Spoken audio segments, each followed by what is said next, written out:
I'm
your host, sabrinasalvati.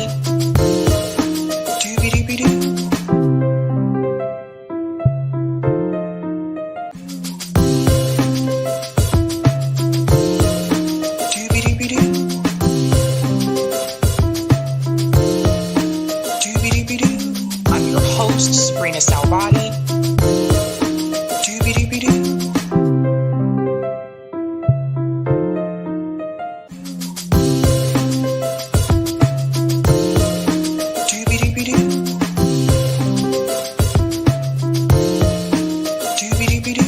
I'm your host, sabrinasalvati. Doobie-doobie-doo. What's up, guys? I am back. I hope you had a great week without me, but I am back now. So welcome to Sabby Sabs podcast. I'm your host, Sabrina Salvati. If you are new, I want to let you know that Sabby Sabs podcast is a part of Revolutionary Blackout Network. You can catch me there on Thursdays for the Sabby and JB show, and you can catch me here on Tuesday, Thursday, Friday, and every other Sunday. Welcome back, guys. It's been a hot minute. I know I went on vacation. I got some cool things to show you from that. I actually had a really great time in New York, but I am back now. So shout out to everyone watching on YouTube, Rockfin, Twitter, and Rumble. And I want to go ahead and dive into the chat. Shout out to Miguel, says, welcome back, Sabby. Thank you so much, Miguel. Greetings, Andre. But is Biden done, though? Good question. Good question. Greetings, Gup1 says, Joe Biden, I'm never going to leave Israel. The defense of Israel is still critical. The defense, I think you mean defense. The defense of Israel is still critical, so there's no red line. We'll get into that. Shout out to CBC Voter, says, happy Tuesday, Sabby Sabs. Greetings, Lawrence says, Shaka when the walls fell. Shout out to Trigger Alert. That's a lot of news to cover, folks. Yes, we have a lot of things to talk about tonight.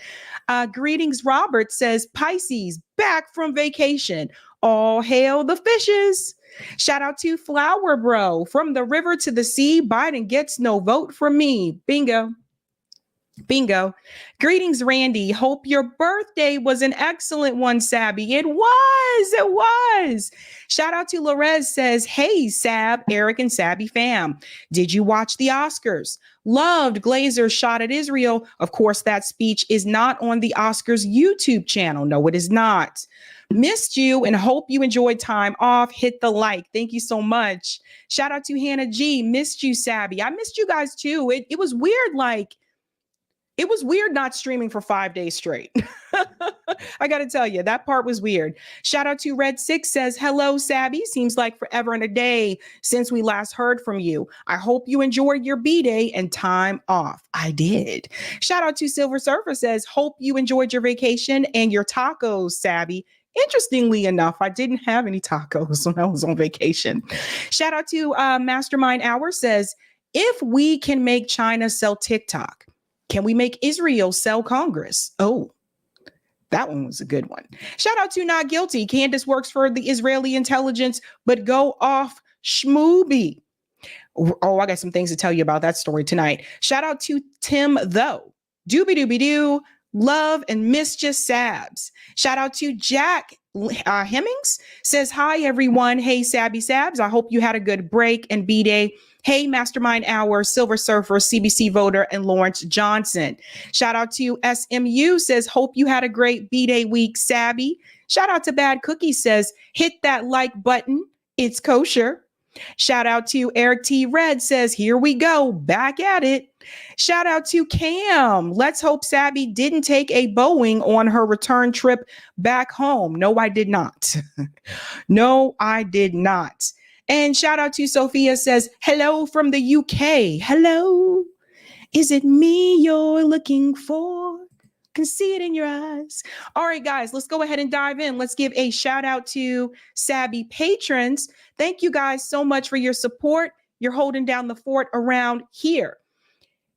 Shout out to Sabby patrons. If you're interested in being a patron, I have 5 categories: Ultimate, Sabinators. There's also Sabsters. Don't forget about those Sabbies. They're the meat of the sandwich there. The meat of the sandwich. And shout out to members. Thank you guys so much for your support. Really appreciate you. Or as some of my friends used to say, appreciate you. And I want to give a shout out to a new Sabby patron. Over here, we call them newbies. Let's give it up for MM.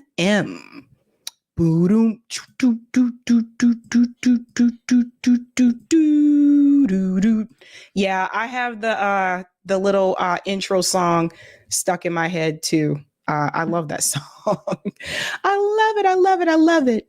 Go ahead and pull this up over here. All right, guys, what are we discussing tonight? First and foremost, yes, I had a great birthday. It was fun in New York. I got to hang out with Case Study QB. I'll show you the pictures before the end of the show. Case Study QB, Roger Meadows was there. Indie Left News, Indie Left News was there. Lucy, who you know is Blue Moon Red Wine. Jose Vega, who you guys are familiar with, Katie Halper, like Danny Haifong. It was a lot of people that came out. So I had a really great time, and I really appreciate all of them coming out to celebrate with little old me. But what are we talking about tonight, ladies and gentlemen? We are diving into that beautiful thumbnail. Dun, dun, dun, dun. Tonight, ladies and gentlemen, we are discussing Candace Owens versus Rabbi SHMULEY. Oh, God. This one is one for the books, one for the history books, because there's so much to say about that debate between the two of them. And there's also something else I want to reveal to you that I noticed about Candace Owens that I think people may not have mentioned in reference to her support for, Gaza, and her calling out the genocide there and calling out the oppression of the Palestinian people. I'm going to show you something tonight that shows you I have caught on to Candace's her little grift here. I'm going to show you what I'm talking about. We're also going to discuss Batya smear. So the Oscar speech smear. So you'll see that's Batya there on the left, and that is actually Jonathan Glazer. He won an Oscar for his film. We're going to talk about that. We're also going to get into Shaun King is grifting again. We're going to talk tonight about his new grift. And I got to tell you, oh my God, this made me so angry, because I feel like people still don't see what this guy is doing. And I brought receipts. We're also going to discuss Joe Biden's done. At least that's my opinion after this interview that he had recently after the State of the Union address. We're going to get into that. And last but not least, something has happened over at Boeing. We're going to get into the Boeing shock. That is actually John Barnett there at the end. He was a whistleblower for Boeing. We're going to get into that story and why it involves corruption and why we need to make more demands. So let's get to it. Shout out to P. Smith for being a member for 6 months. Did you know that Joy Reid is first generation American? Her dad is from the Congo and her mother is from Guyana. Yes. I actually just had this conversation earlier today with someone. Yes. And we can get into that on call in. We can get it out on call in because it'll make you understand why some of the positions that she's taken when people push for certain things in this country.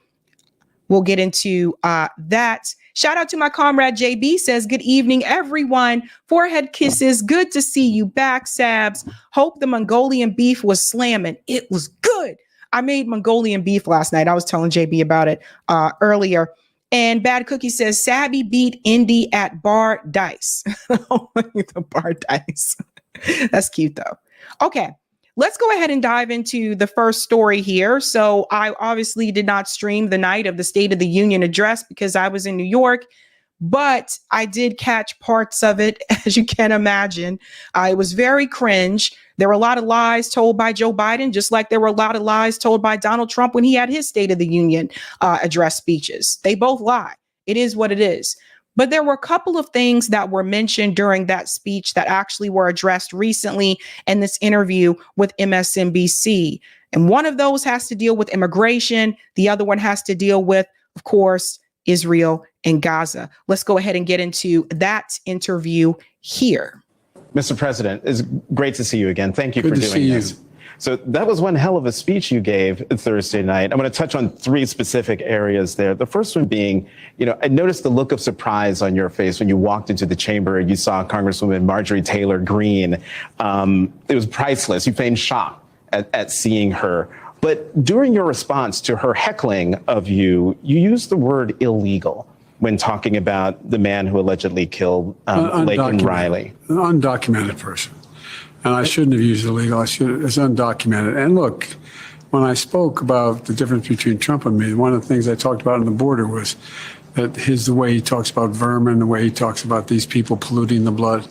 I talked about what I'm not going to do, what I won't do. I'm not going to treat any of these people with disrespect.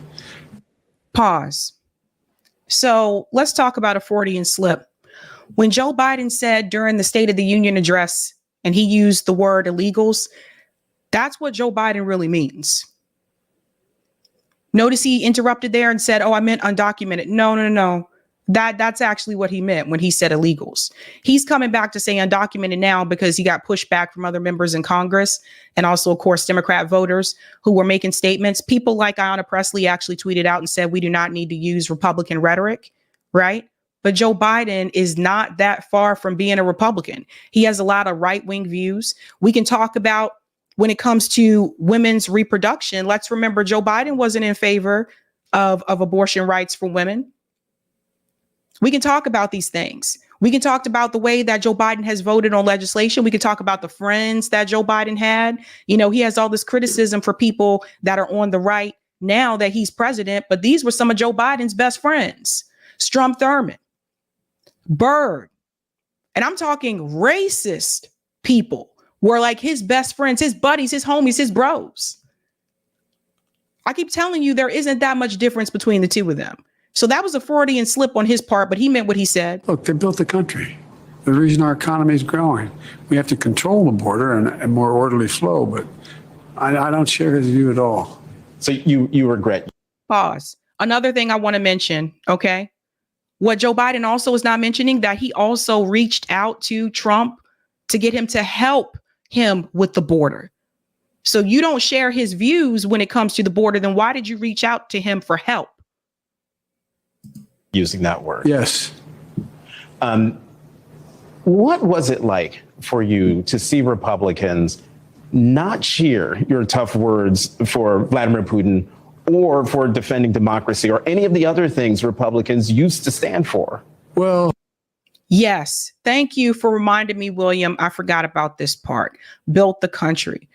Does everybody notice what is happening here? So Joe Biden actually said in this interview, he said that the undocumented people in this country built the country.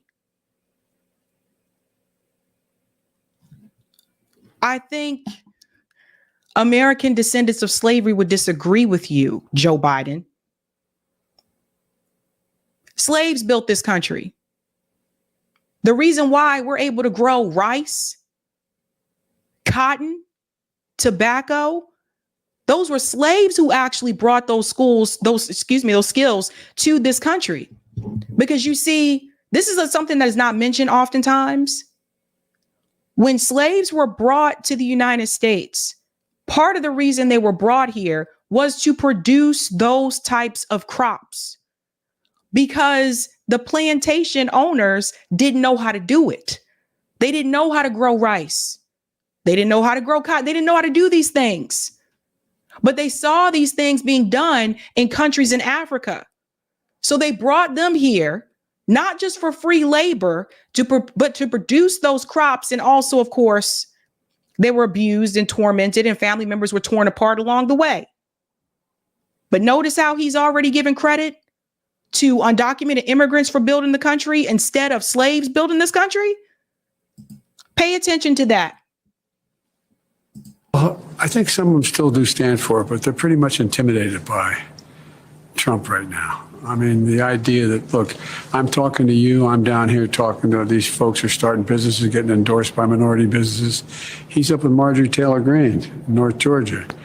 Yesterday, he spends the time at his mansion at his resort with Orban. He talks about his great respect for, the president of North Korea. I mean, he praises Putin. I mean, it's a different world. Was that a mistake on Trump's part to host Orban? I mean, he is a member of NATO. He's a member of NATO, but he says he doesn't believe in democracy. I mean, look, the guys I host, the people I'm with, are people who, in fact, in NATO have great respect for one another. So let's bring up the issue with Zelensky, because one would argue that Zelensky doesn't believe in democracy right now either. Making statements to his own people that he doesn't want to have elections in Ukraine. But see, it's okay when it's Zelensky. The inconsistency that has come from not just the Biden administration, you see this all across the board with the Republican Party and the Democratic Party. There's a lot of inconsistency. Neither of them are consistent. So it's okay for you, Joe Biden, to entertain and to host Zelensky, who also has made it very clear to people in his country that he does not agree with democracy. But it's not okay for Trump to host someone else who doesn't believe in democracy, who is actually already a member of NATO. Zelensky's not a member of NATO. Ukraine is not a member of NATO. They have asked to become one, but they are not one. This is another thing we got to point to as well. This is what NATO needs to go. We need to abolish NATO. No consistency across the board. And but look, when you have a president who, in the midst of the carnage going on as a consequence of Russian attack on Ukraine, and talks about, come in, Putin, if these guys haven't paid their dues, you just do what you need in NATO. I mean, NATO, he talked about getting out of NATO. I mean, it's critical to our national defense. We made a commitment after World War II to never happen again. Look what he's doing. We also made another commitment after World War II, which is that NATO would not expand. NATO was not supposed to expand further to Russia. So let's not get into, let's not get into talking about the commitments that we made after World War II, because we didn't keep all those commitments. He won't mention that one, though. He's dangerous.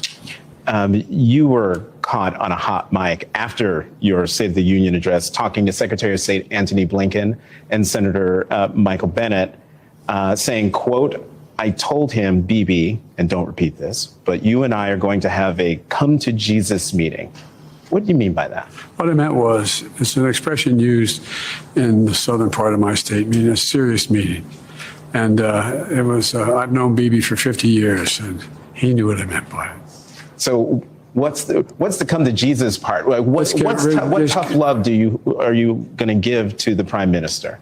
What's happening is he has a right to defend Israel, a right to continue to pursue Hamas, but he must pay more attention to the innocent lives being lost as a consequence of the actions taken. Netanyahu has already said he doesn't care what Joe Biden says or what Joe Biden's red line is supposed to be. Netanyahu has already said that he is going to dismiss what Joe Biden is telling him to do. So this is all theater. This is to make the American people believe that the Democratic Party, or at least the Biden administration, is trying to push back against Netanyahu. This is not the case. They already know that Netanyahu is not going to listen to what he has to say. Now, how do you fix that problem? What's the solution? You stop funding Israel.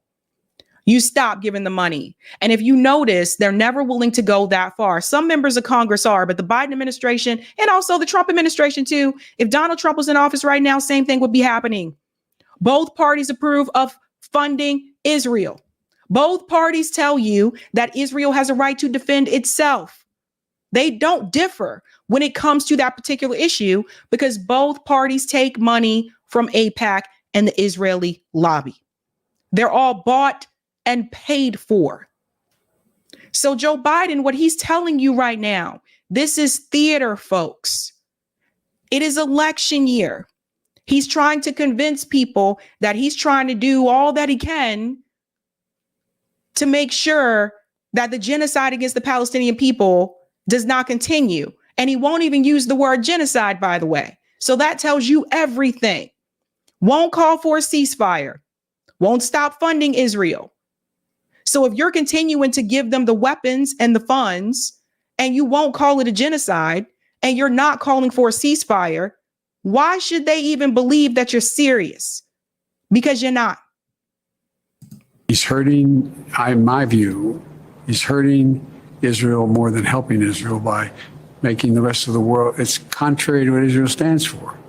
And I think it's a big mistake. So I want to see a ceasefire.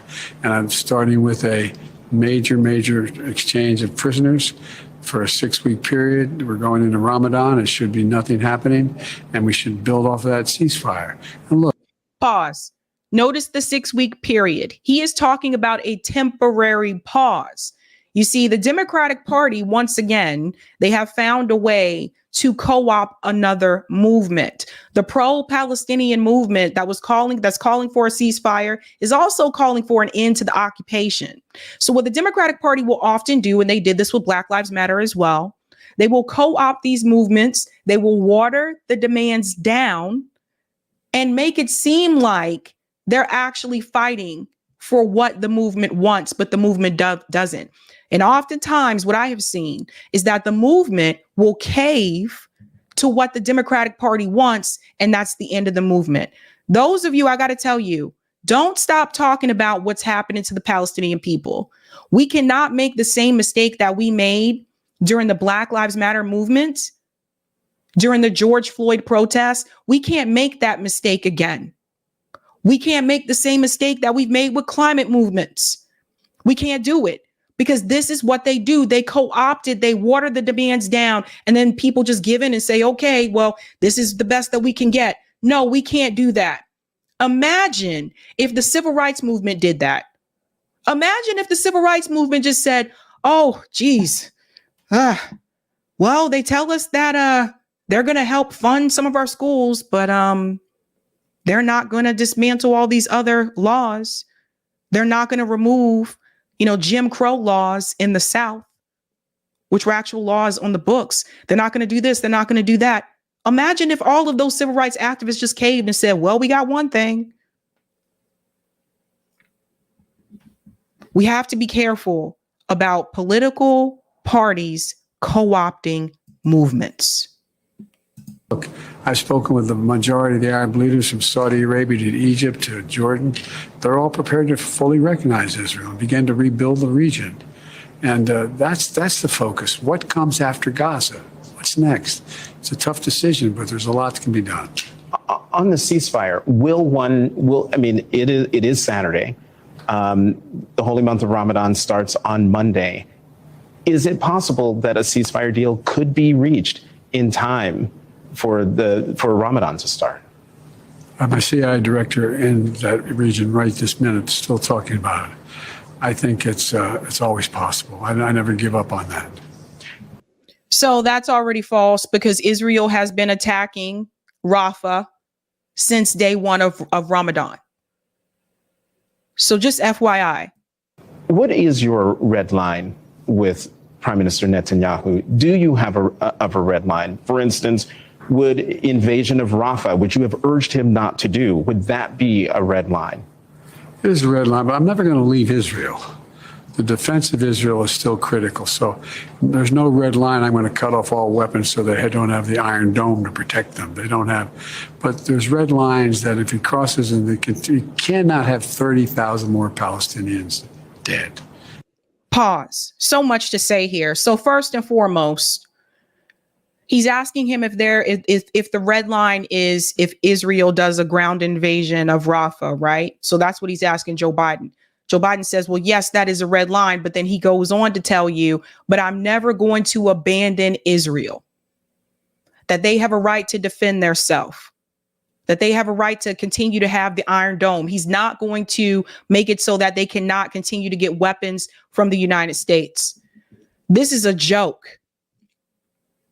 He's talking out both sides of his mouth. But I really want you to pay attention to what he's saying, because I see people giving Joe Biden credit, and he does not need to be given credit for this.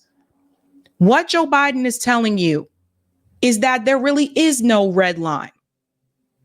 If you're not willing to cut off funding to Israel, if you're not willing to stop sending them weapons, if you're still saying that they need to have the Iron Dome to protect themselves, even though you know the Palestinian people have no dome to protect themselves, they have no military. This is why you have a Hamas.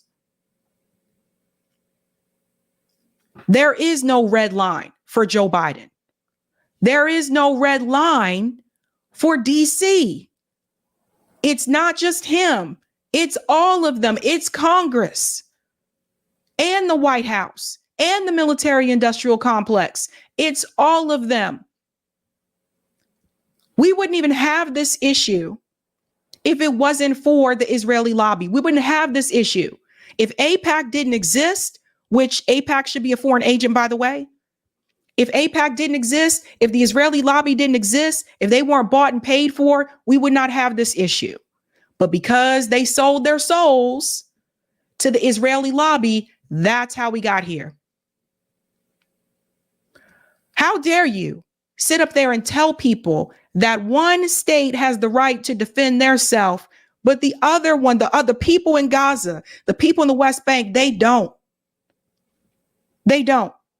You are showing, whether they realize it or not, you are showing the world that you feel that one group of people matters more than the other. And you don't have to say those words. You're showing it by your behavior. You're showing it by your actions. You are basically saying that Israel will not be held accountable. And where is the ICJ, ladies and gentlemen? Where has the ICJ been since they made that demand of Israel to do everything that they can to prevent a genocide? Where have they been? They've been pretty quiet recently. This is a very, very scary time. The fact that you have one state have so much immense power that other world leaders can't even hold them accountable. That is very concerning. And everyone should have a problem with it. As a consequence of going after, there's other ways to deal with the trauma caused by Hamas. It's like, look, the first time I went over, I sat with them and I sat with the war cabinet. I said, look, don't make the mistake America made. America made a mistake. We went after bin Laden until we got him, but we shouldn't have gone into Ukraine. I mean, we shouldn't have gone into the whole thing in Iraq. And another Freudian slip. He says we shouldn't have gone into Ukraine. Huh? Whoops. This reference of don't make the mistake that America has made. They've already made that mistake. They've been making that mistake. This didn't happen with October 7th. This was intentional from the state of Israel. They had every intent to displace the Palestinian people, to kill the Palestinian people, or to imprison the Palestinian people. They want them gone from the land. We need to seriously think about the effect that European That's right. I said it. Not Middle Eastern. Let's talk about where some of them came from.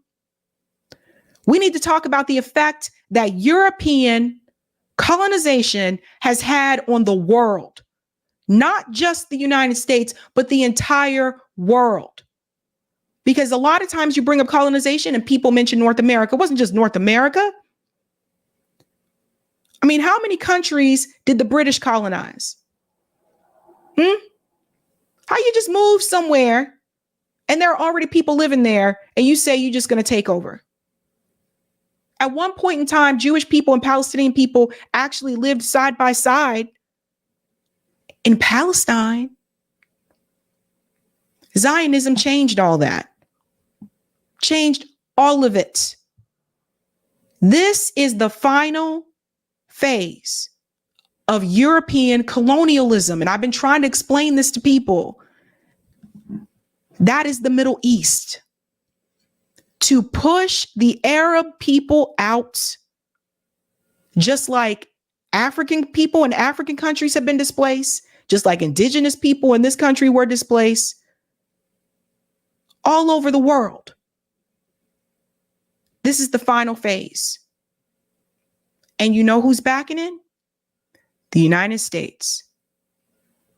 The United States government. The same presidents that stand up every year and tell you we honor Dr. King's birthday. You think Dr. King would agree with what is happening right now?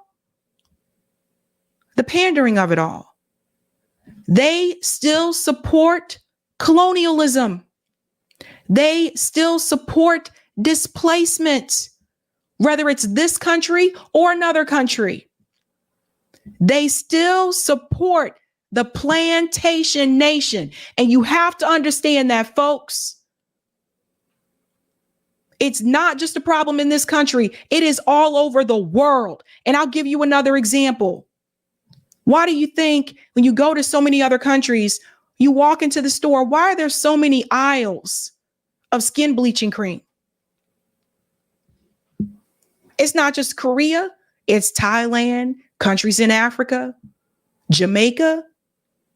Where do you think that came from?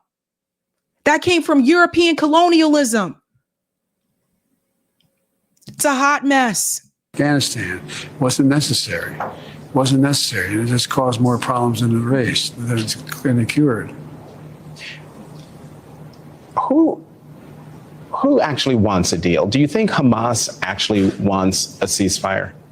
Well, I think Hamas would like a total ceasefire across the board because they would see they have a better chance to survive and maybe rebuild. But that's not what I think. The vast majority of people think you have to look.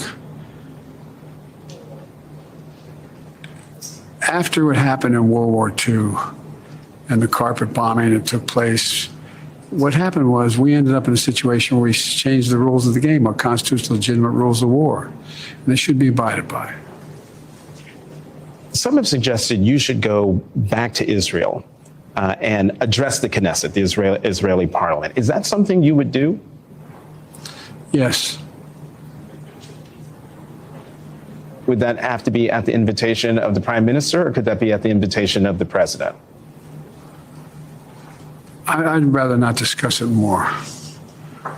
Does that mean that has been discussed, the possibility of going back to Israel and addressing the Knesset? Okay. Let's talk about. I guess they didn't pump him up with enough medicine here, right? Right? Because you think he did that speech at the State of the Union without them giving him a little something, something?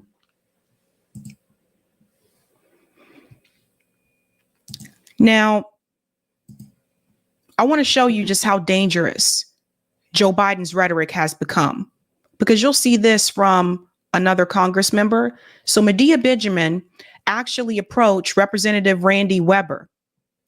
Listen to what he said about Israel. This is why I'm telling you, this rhetoric is so incredibly dangerous. Congressman, are you going to call for a ceasefire in Gaza? Say again? Are you going to call for a ceasefire in Gaza? No.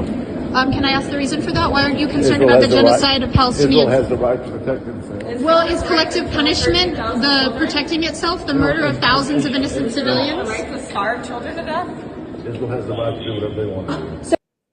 You hear this? He said Israel has the right to do whatever they want to do.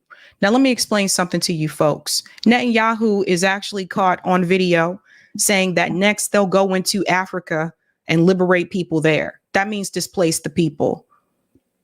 Okay. So when you don't stop something like this, it will only spread. So who is next? This idea that Israel has the right to do whatever they want to do, you know, they would never say that about any other group. Let's be real, people. Would they say that about Haiti?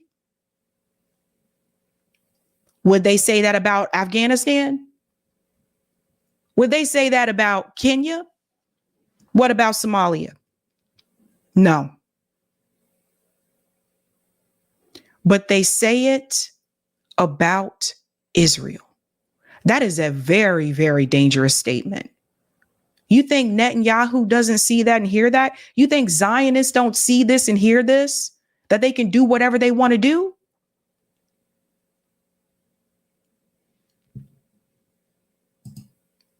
Again, this country, our government, supports the plantation nation. Now,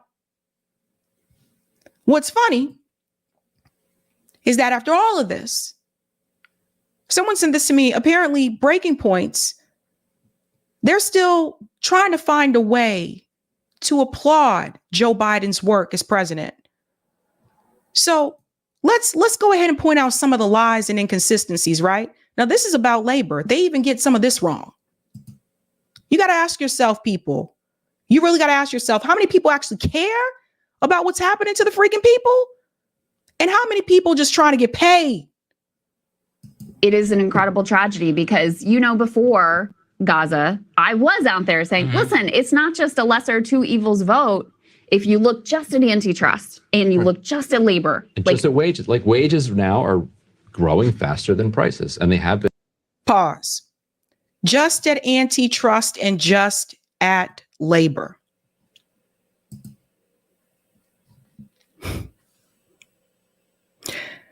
Newsflash. The majority of Americans are not a part of a union. Yeah. You know, it just, do you think Crystal Ball and Ryan Grimm don't know that? They know that. The majority of Americans are not a part of a union. Do you know how many people I've brought on this show who have been fired from their jobs because they tried to unionize?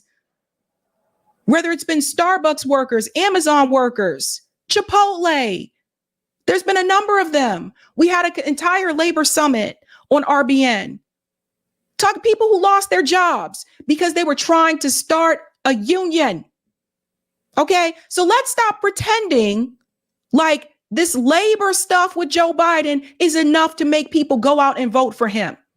Let's stop pretending like everybody in this country belongs to a union. The majority do not. And unionization is the bare minimum. What they should be calling for is worker cooperatives if you really want to go all the way, boo.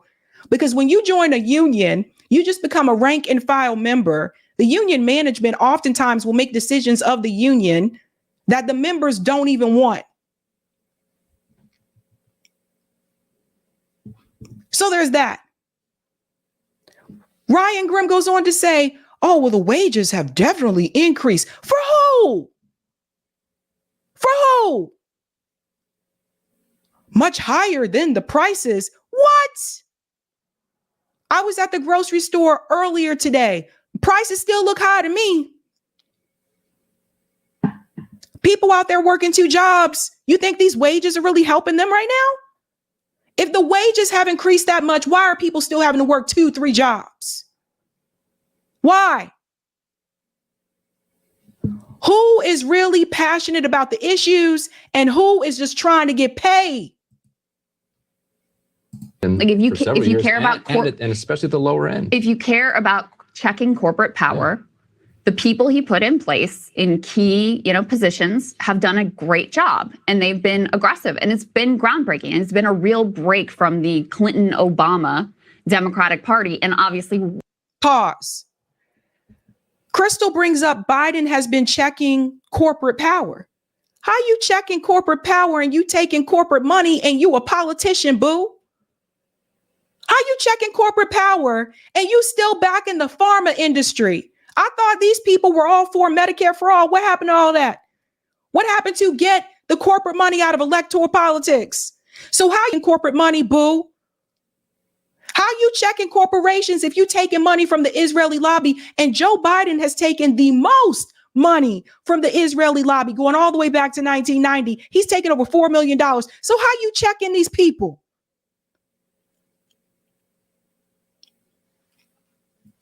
These are just blatant lies.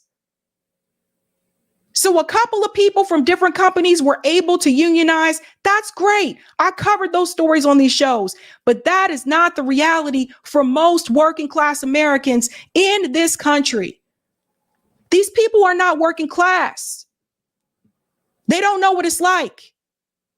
And before people come to me, let me tell you, boo, I worked in the restaurant industry. I waited tables. I worked retail. I know what it's like. I know what it's like to have to work 2 jobs just to pay your fucking bills. A lot of you working multiple jobs right now. These people don't know.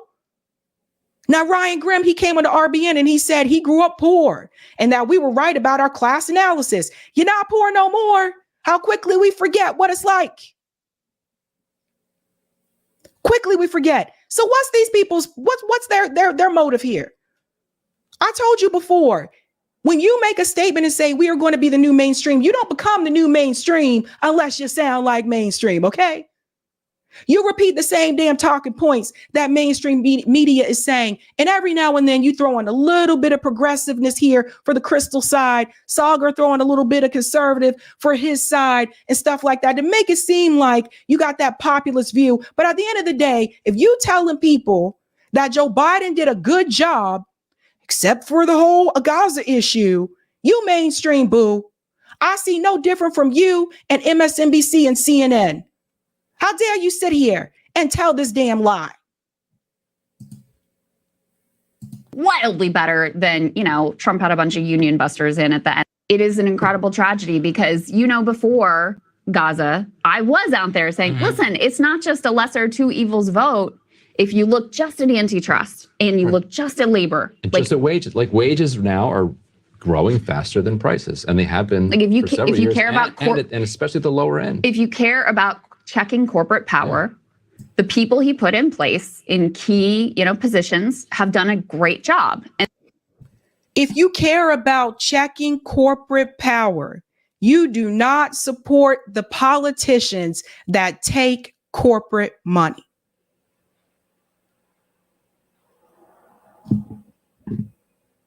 I just dumbfounded. Just dumbfounded. Like it's just, how many people, listen, when I go talk to people, and I've done these videos on my channel, and I talk to people that are living in apartments here in Boston where there's black mold growing and all that jazz and shit. You think those people sitting at home saying, oh, but the NLRB. How does that help those people?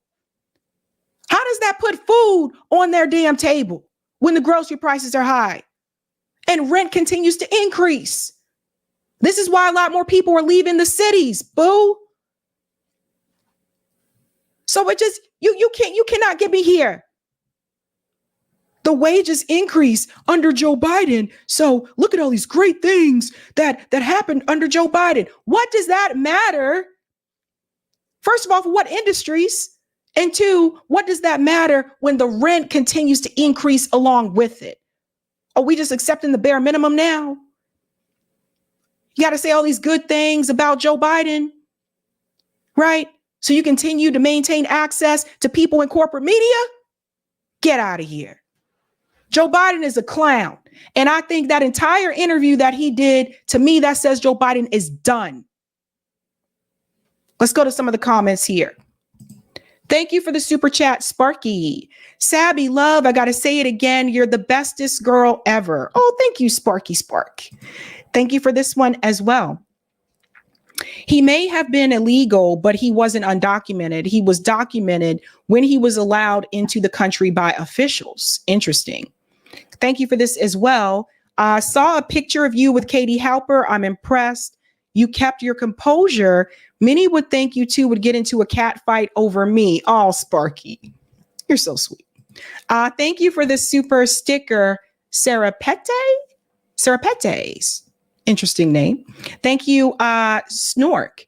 I believe you can tell how much medicine he used by how much the testicle in his chin from the last face lip moves up and down when he talks. Interesting. And thank you for this, Sparky. People think that Biden is jacked up on Go pills, but strict use of CPAP, even for a 5-minute nap, can work wonders for many dementia patients. That's interesting. Biden has people to make sure he wears his CPAP. How do you know all this, Sparky? Thank you for this as well. Denazify Israel. And thank you for this one. Go Yemen, fight the power. Thank you for this super chat, Sarapete, as well. I'm thinking about filming a documentary about alternative political parties. I would love to interview you and have you in it. Is this possible? Absolutely. Please send me an email. Thank you, Sparky. Build a better world with bricks. And thank you for this one as well. Every time anyone says that Israel is our only friend in the Middle East, I can't help but think that before Israel, we had no enemies in the Middle East. That is John Sheehan, U.S. missionary. Thank you. And thank you, Bucks Dollar. They lied to my mama on YouTube. Please help me spread this video. It's being blocked. Trump 47. Oh, I guess you supporting Trump too, Bucks. You know he not going to help you either, right? You know this, right? Thank you, Sparky. Free Assange. Thank you for this one as well. Make Ukraine Russia again. That's an interesting phrase.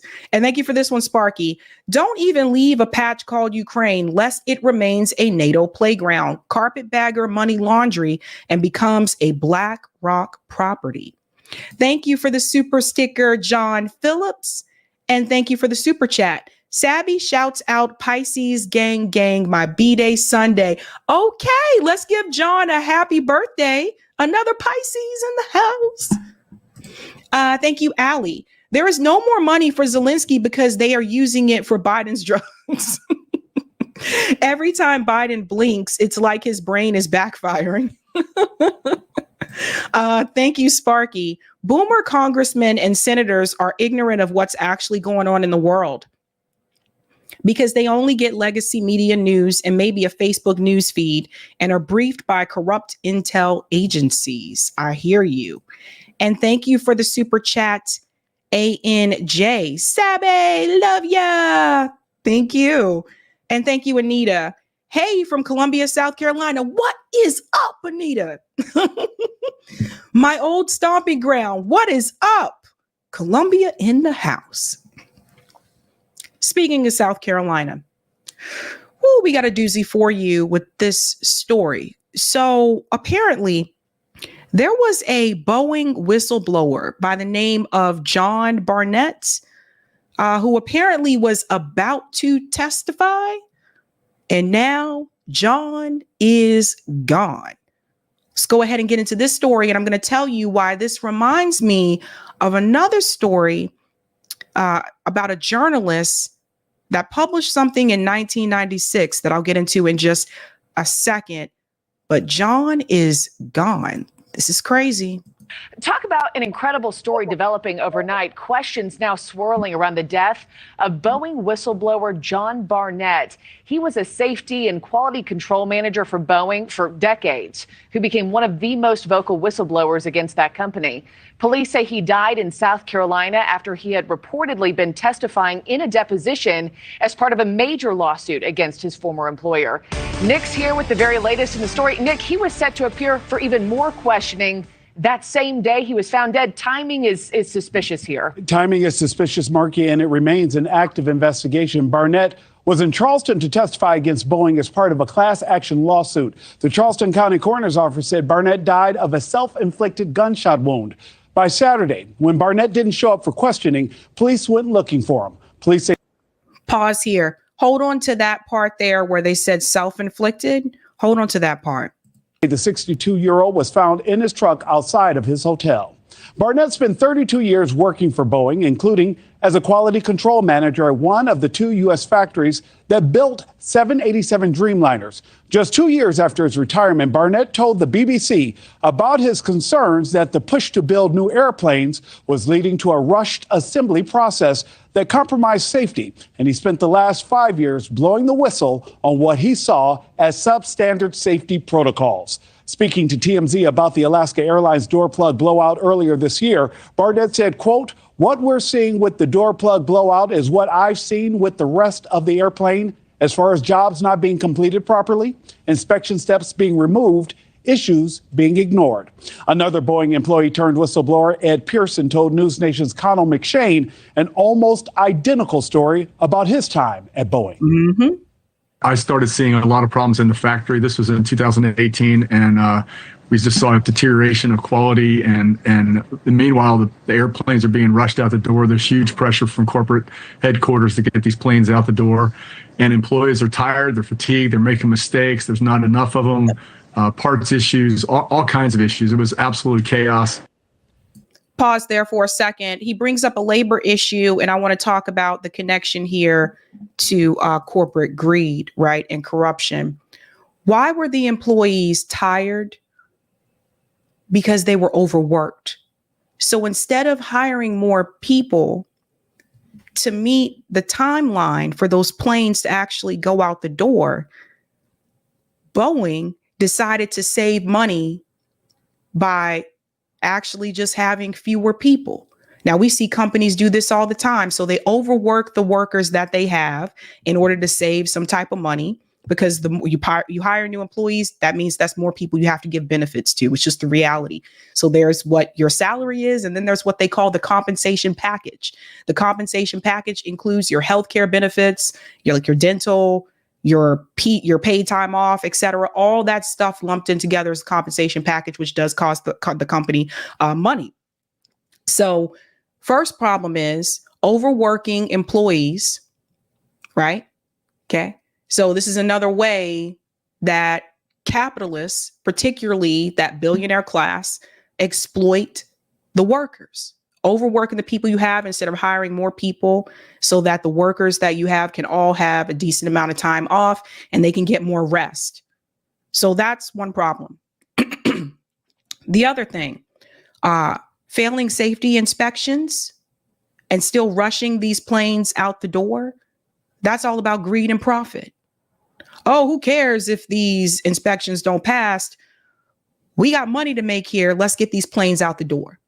This all goes back to capitalism and corrupt systems that we have, not just in this country, but in the entire world. So I just wanted to point that out. Absolute chaos. Barnett's death comes as additional reporting from the New York Times claims the FAA found dozens of issues throughout the manufacturing process during a recent audit.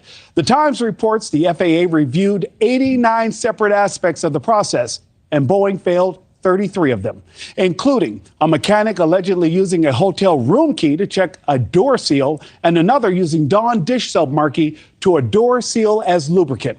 In a statement, Boeing said they were saddened by Barnett's passing and offered condolences to his family and friends. Police tell News Nation the events leading up to Barnett's death are part of an active investigation. Marky? Yeah, something just not adding up here. Hopefully we learn more in the coming days. Nick, thank you for those updates. Thanks.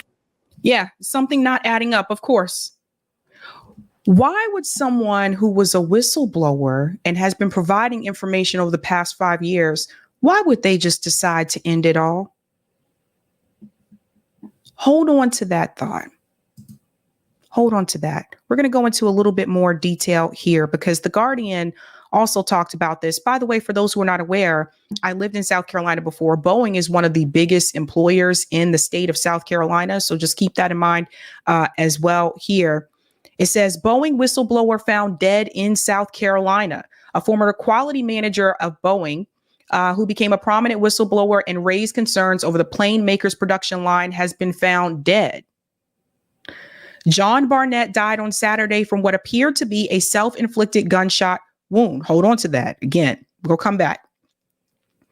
The Charleston Police Department is investigating. We understand the global attention this case has garnered, and it is our priority to ensure that the investigation is not influenced by speculation, but is led by facts and evidence. Barnett, who was 62, retired in 2017 after almost 3 decades at Boeing. After finding clusters of metal slivers hanging over flight control wiring on several planes, Barnett said he urged his bosses to remove them.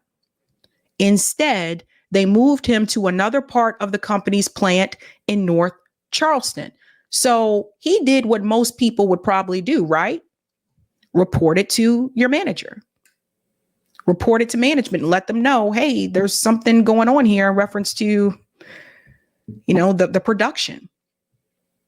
And instead of taking care of the issue, they just decided to move him to a different facility. After filing a whistleblower complaint with regulators, Barnett made his concerns public in 2019 when he was one of several whistleblowers featured in a New York Times story about concerns over safety lapses at Boeing's North Charleston site. Boeing pushed back against his accounts. We are saddened by Mr. Barnett's passing, and our thoughts are with his family and friends, the company said on Tuesday. Boeing is now grappling with its biggest safety crisis since the crashes of 2 of its 737 MAX 8 jets in 2018 and 2019, in which 346 people were killed.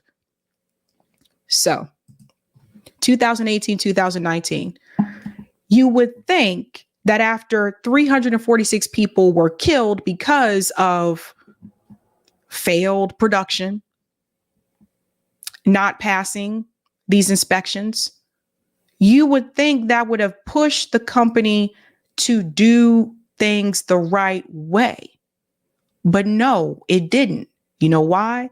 Because of greed. Money and profit is more important than those people's lives. Sick place we live in. A brand new 737 MAX 9 jet was forced into an emergency landing in January after a cabin panel blowout during an Alaska Airlines flight. Regulators grounded 171 MAX 9 aircraft for several weeks and are still inspecting the plane maker's production line. Boeing CEO Dave Calhoun has acknowledged the company faces a serious challenge to win back the confidence of officials and airlines.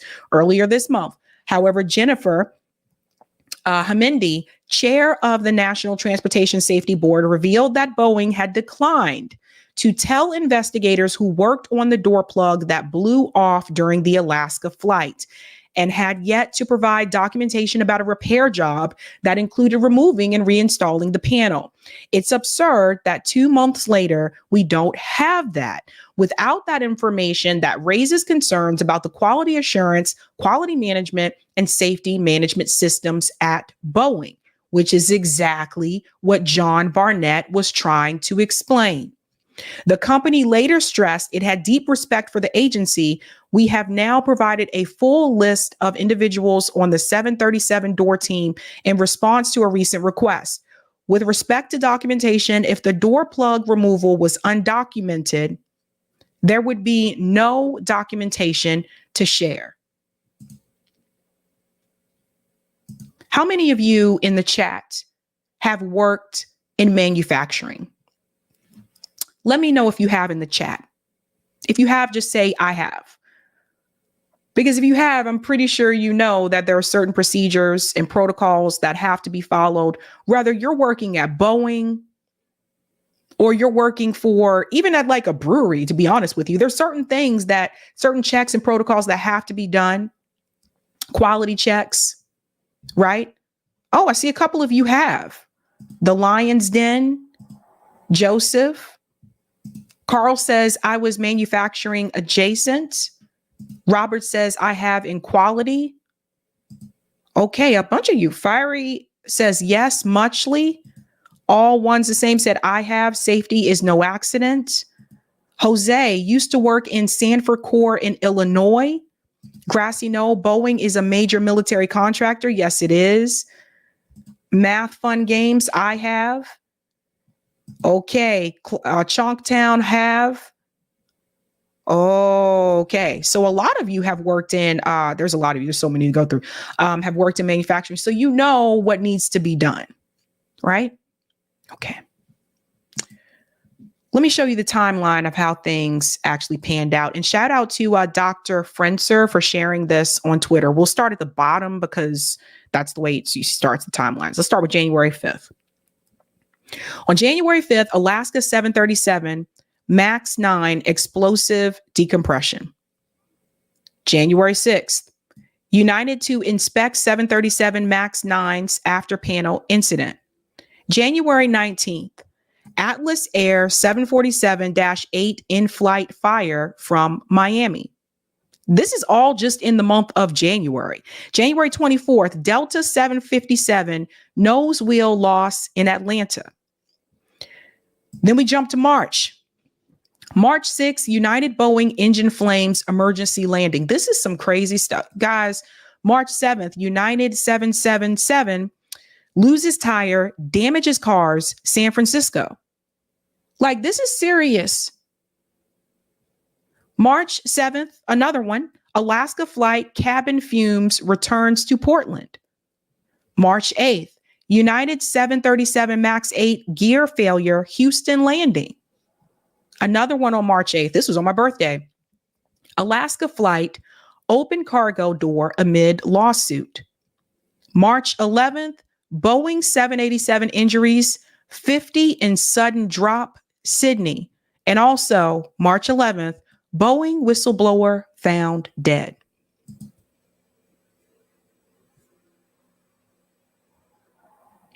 Now, you can think whatever you want about John Barnett's death, but Torrin Walker mentioned something that really made me think.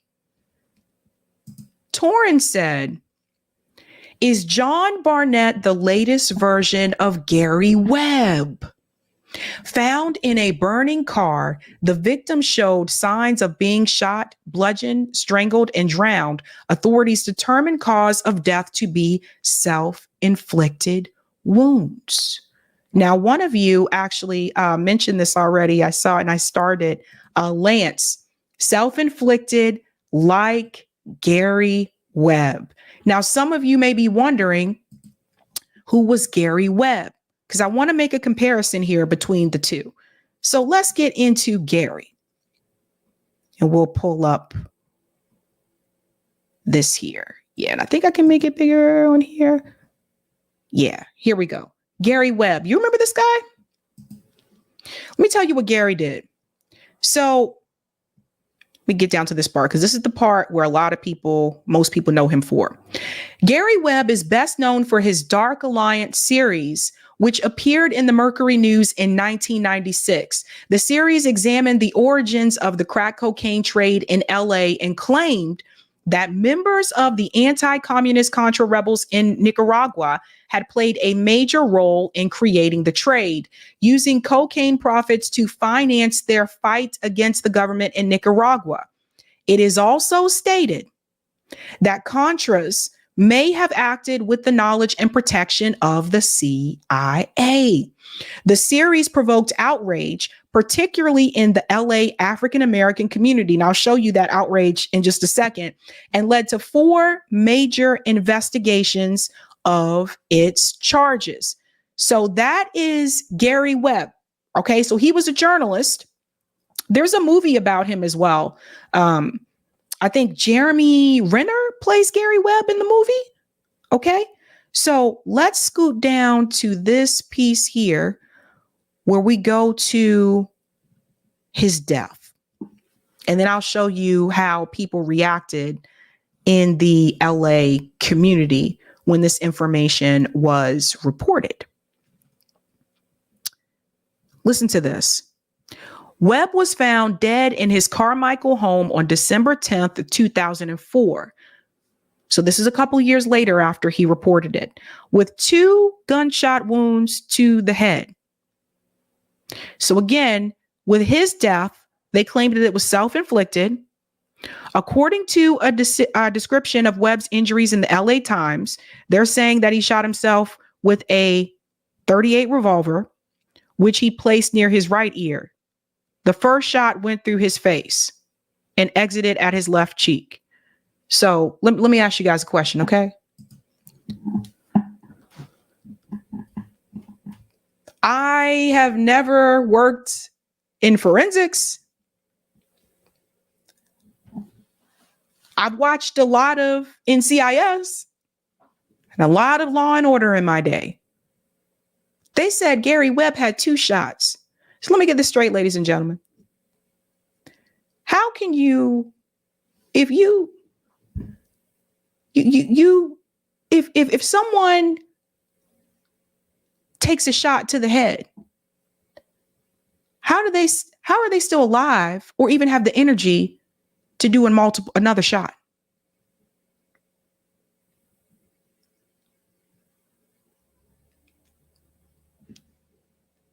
I've watched a lot of Law and Order. I don't know, but it didn't make sense to me. Didn't make sense to me. And John Barnett's doesn't make sense to me either. Doesn't make sense. Now, Jason Call, he tried to call this out a while back. Actually, we'll come to that after. I'll show you the LA piece. Let me show you. This is how people in Los Angeles reacted when that information was reported by Gary Webb, right? Now, this is actually a town hall, because I want you to see this and pull this up. 1996 CIA director town hall meeting regarding allegations that the CIA was working with the cocaine industry to bankroll Contra rebels in Nicaragua. In 1996, journalist Gary Webb unloaded a 3-part series for the San Jose Mercury News, alleging that the CIA helped spark America's crack cocaine epidemic by enabling drug traffickers tied to the Nicaraguan Contras to ship into the country and to use the proceeds to fund their insurgency against the Sandinista government. This is that town hall where they have questions for the CIA director, and this is in Los Angeles. I just want to show you this. Watch this.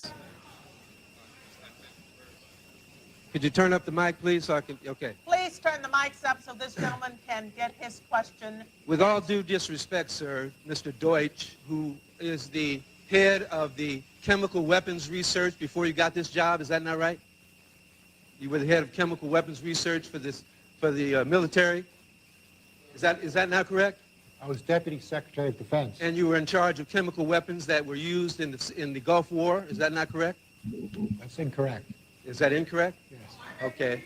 That's incorrect. And is it also correct that the OSS, which was started by Wild Bill Donovan and Reinhard Gehlen in the 1940s, when the Nazis were brought over here in Operation Paperclip?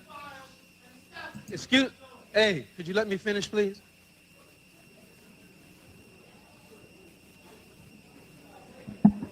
You see, you coming in this community today in this way is nothing more than a public relations move for the white people of this country, because you know as well as everyone else that the CIA has been dealing drugs throughout the world and bringing drugs into this country since Vietnam's war.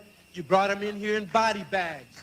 You were in the Golden Triangle. So you're going to come in this community and insult us and tell us that you're going to investigate yourself? You got to be crazy.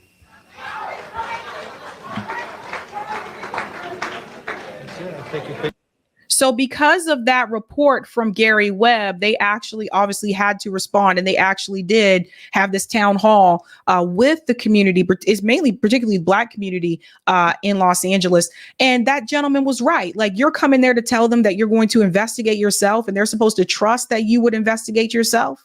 So at that time, we have to remember that was 1996. Things were a little bit different back then.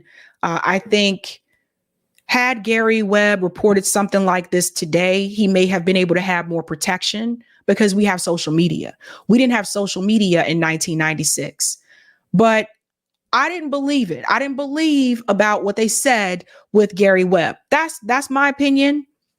Do I have evidence? No, I don't, but I just didn't believe it. The story to me just did not make sense.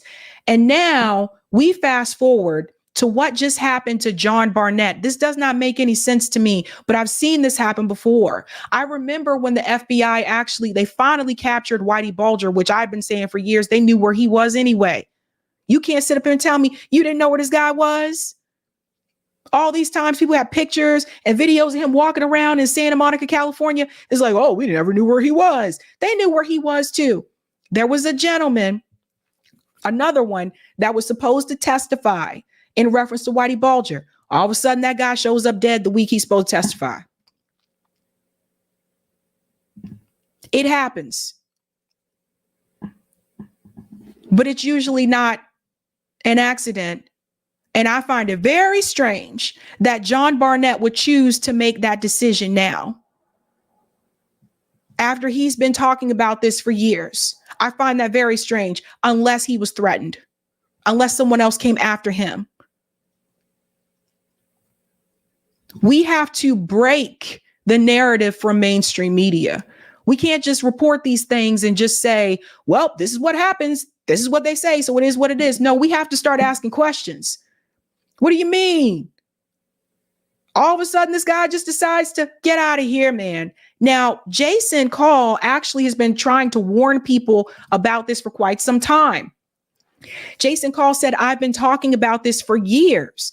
Nobody seems to be blaming the House Transportation Committee, and in particular, Rick Larsen, who is now a ranking Dem and former chair of aviation. That's the oversight committee, and they take industry money. Jason Call is running against Rick Larsen, not as a Democrat. He's running against him as a Green. So you see, guys, this all goes back to money, corruption, greed, all a part of a capitalist system. If they were not overworking the workers in the first damn place, do you think they would have failed all those safety inspections? Do you think they would have had those issues? Probably not. When you're tired and you're overworked, you're likely to mess things up or make mistakes. So there's that. There's the labor issue. Then there's the money and the greed issue, the demands that you had to get these planes out as quickly as possible. Who's the demand coming from? And you got to remember, Boeing's also part of the military industrial complex. So there's that too. It's all connected. It's all corrupt. And so if Jason is telling you that Rick Larsen, who's a ranking Democrat and he's former chair of aviation, he was a part of all this as well. So just as Boeing is coming under fire, Rick Larsen also needs to come under fire. But at the same time, the oversight committee also needs to come under fire. But when you point fingers at those people and those committees, you have to understand that at the end of the day, the reason why this is happening in the first damn place is because they take corporate money. And when you take corporate money in politics, corporate expects demands. They make demands of you and they want those demands fulfilled. That is the problem with taking the corporate money. So it's not just about Boeing. It's not just about John Barnett. It's not just about the workers that were overworked. It's about the fact that the people that were in charge of all this, the House Transportation Committee, is taking industry money, was taking industry money, continues to take industry money. And that is why Boeing was able to get away with this for so long. You have to get the money out. Now, Boeing is just one that was caught. How many more are there? How many other companies, how many other facilities are skating by protocols, overlooking failed safety inspections just to make a buck? Reminds you of the trains, doesn't it? Reminds you of Norfolk Southern, How those trains also weren't properly functioning? Thank you for the super chat, John. Appreciate the birthday love from all the Sabsters. Thank you, B-Man. The only press candidates against genocide in all wars are Jill Stein and Kucinich. Dennis Kucinich isn't running for president. He's running for Congress. Just wanted to make that point there. Grapetine says, happy birthday. Thank you. Thank you for the super chat, Sirapete. I hope I'm pronouncing this name right. I am not. It's pronounced Siri Pete. Oh, Siri Pete. Thank you for the super chat, Sparky. Don't worry, Sabby. I only keep Katie Halper around for amusement. You're my best girl. Oh, Sparky. Katie's actually really cool, man. I show you guys like the pictures. It was a fun time. On the road, Sabby, one of the best news people we have. B1 love Sabby Sabs. Thank you so much. That's really sweet. Thank you, Sparky. CIA did jobs for big corporations, mainly outside of the US, but in the last 10 years, rules changed, allowing them to handle jobs inside the US. Interesting. Thank you, Lilu. Epstein didn't kill himself, and probably not this guy too. LOL. There it is. Thank you, Sparky. I'm sure that Boeing was very, very sad, right? Thank you, Kameshwari. I have and had to be part of a cover-up of a spill. You see? It's not just Boeing. Thank you for this one as well, Sparky. Such a shame that Boeing has gone to shit. There was a time they were pretty good. The 747, the queen of the skies, was amazing. Blame professional managerial class morons and sociopathic leaders. Thank you, Bucks Dollar. My sister, I asked for your help. Your response was Trump won't help me either. The only fact in your statement is that you won't help me. SMH, take accountability. They lied to my mama on YouTube. Please watch it. I will watch it. I was just responding to the end of your statement, Bucks Dollar. Thank you for the super chat, Buckeye fan. Lawrence O'Donnell said he was Bulger's neighbor. Lawrence O'Donnell has said a lot of things. I'm sorry. Lawrence O'Donnell also famously said that if you want the Democratic Party to actually do something for you, you have to stop supporting them. That is the only way they're going to listen to you. But Lawrence O'Donnell still continues to go on and tell you to support the Democratic Party. So he's been saying a lot of things, Buckeye fan. Thank you, Anita Wood. Had a cousin who shot himself twice in the head. Jesus Christ, how does this happen, Anita? How? We'll talk about it tonight on Call In, guys, because I want, this is curious. And thank you, RB Ham. No matter how paranoid or conspiracy minded you are, what the government is actually doing is worse than you imagine. William Blum. If you have not had a chance to do so, go ahead and smash that like button. And if you're new, don't forget to like, subscribe, and share. All righty, let me take that comment on Rockfin, and then we'll go on to our next story. Dun, dun, dun, dun. Thank you for the tip on Rockfin, Daniel. And Israel rules over millions of Palestinians, which it won't give the right to vote to. And he is a supporter of Israel and Zionism, which mandates that most Palestinians don't have the right to vote. Because if they did, they are just as many Palestinians as there are Israeli Jews from Jordan River to the sea. And with all those Palestinians voting, it would cease to be a Jewish state. That is an interesting point there, Daniel. And thank you for this as well, which means he is no champion of democracy. Interesting. Great points there. Let's talk about grifting.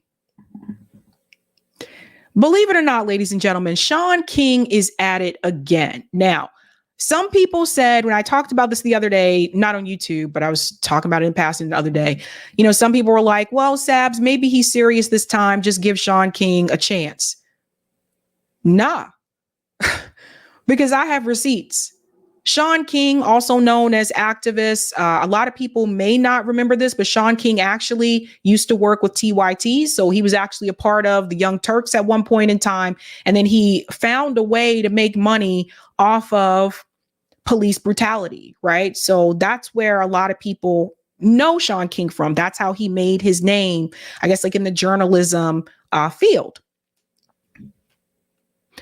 There were many criticisms of Shaun King during that time about inappropriate fundraising money not going to places where he said it was going to, grifting off of police brutality. Some of the family members, like Tamir Rice's mom, actually spoke out against Shaun King. We're going to look at that again tonight.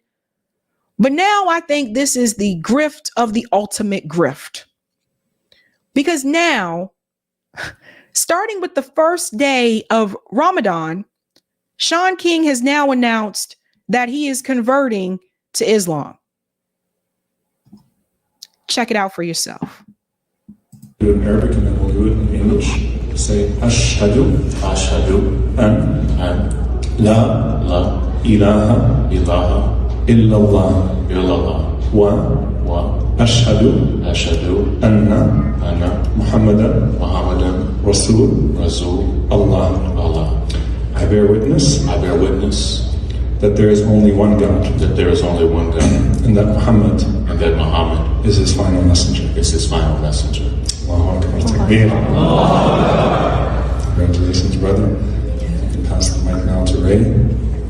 Sister Ray, if you can repeat after me and say, Ashhadu an la ilaha illallah wa ashhadu anna Muhammadan Rasul Allah.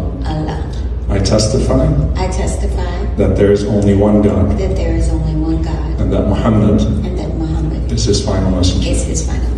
Takbir.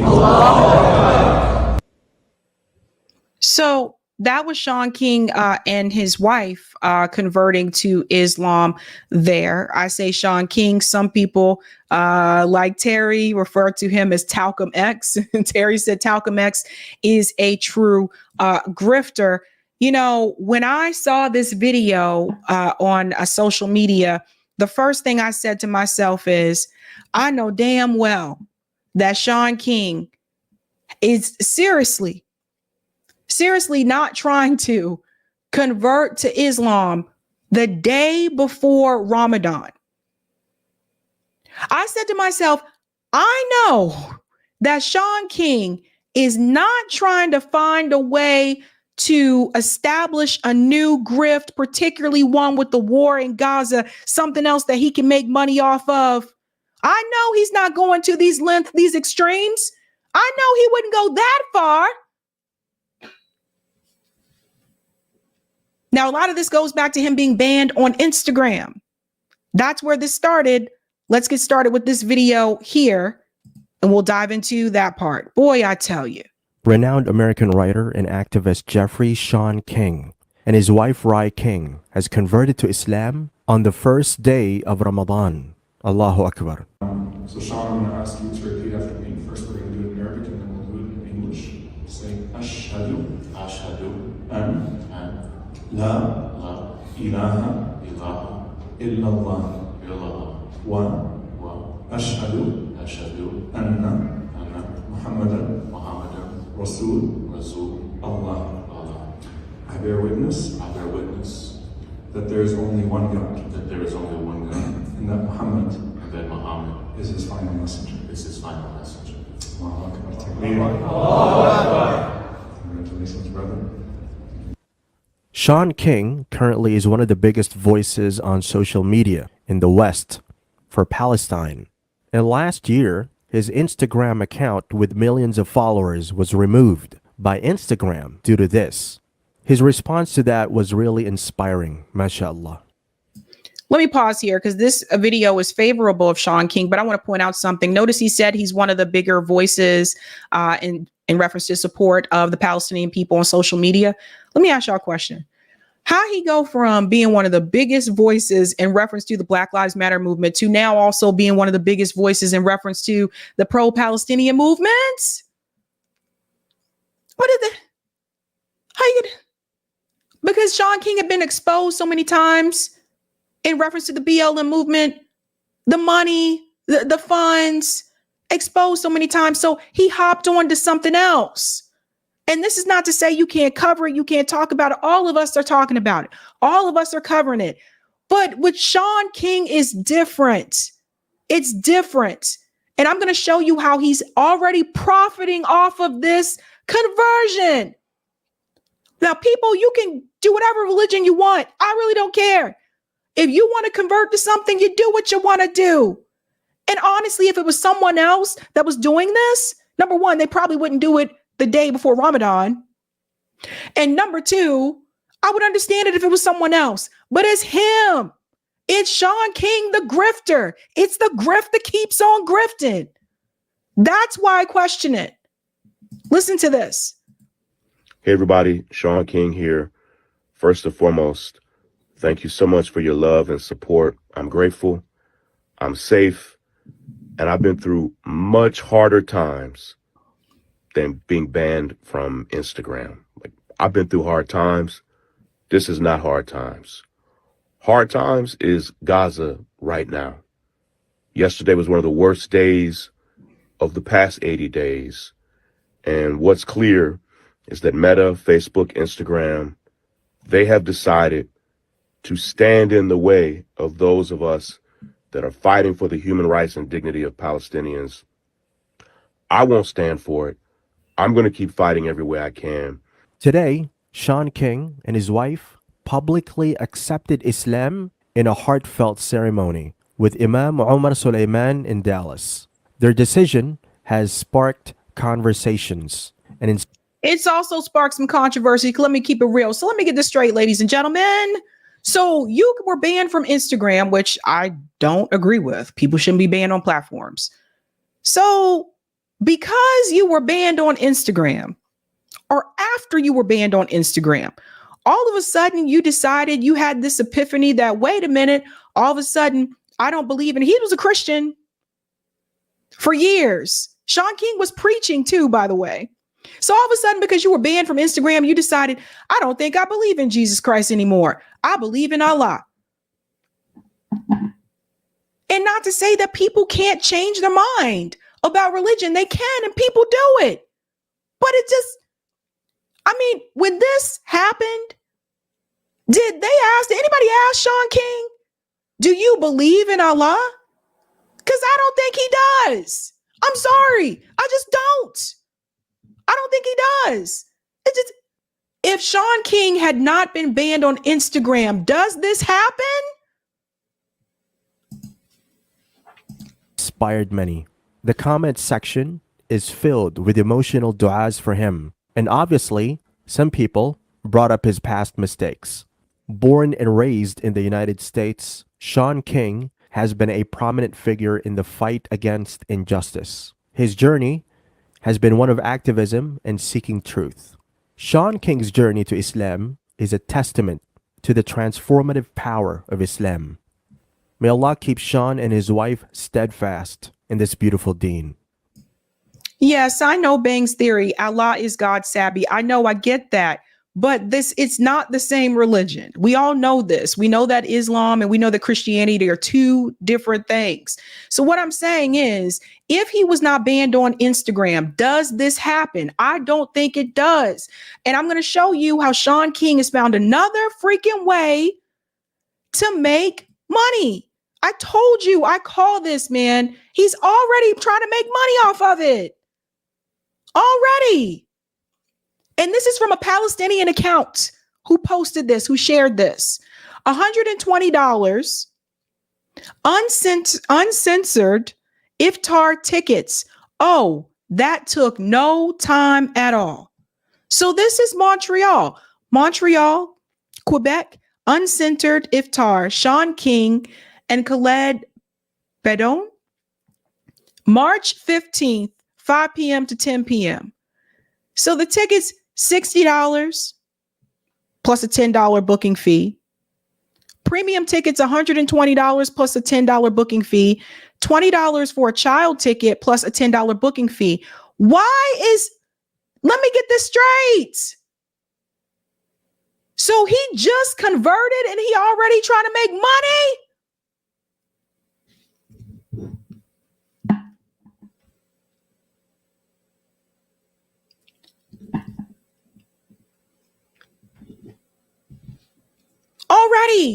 Already.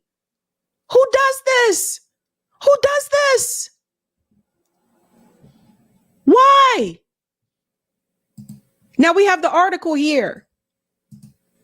Is this the one? Yeah. Activist and former pastor Shaun King converts to Islam. I told you I don't trust Shaun King. I've been calling out this stuff for quite some time. Shaun King, a prominent activist and former Christian pastor, announced he converted to Islam after witnessing the humanitarian crisis in Gaza.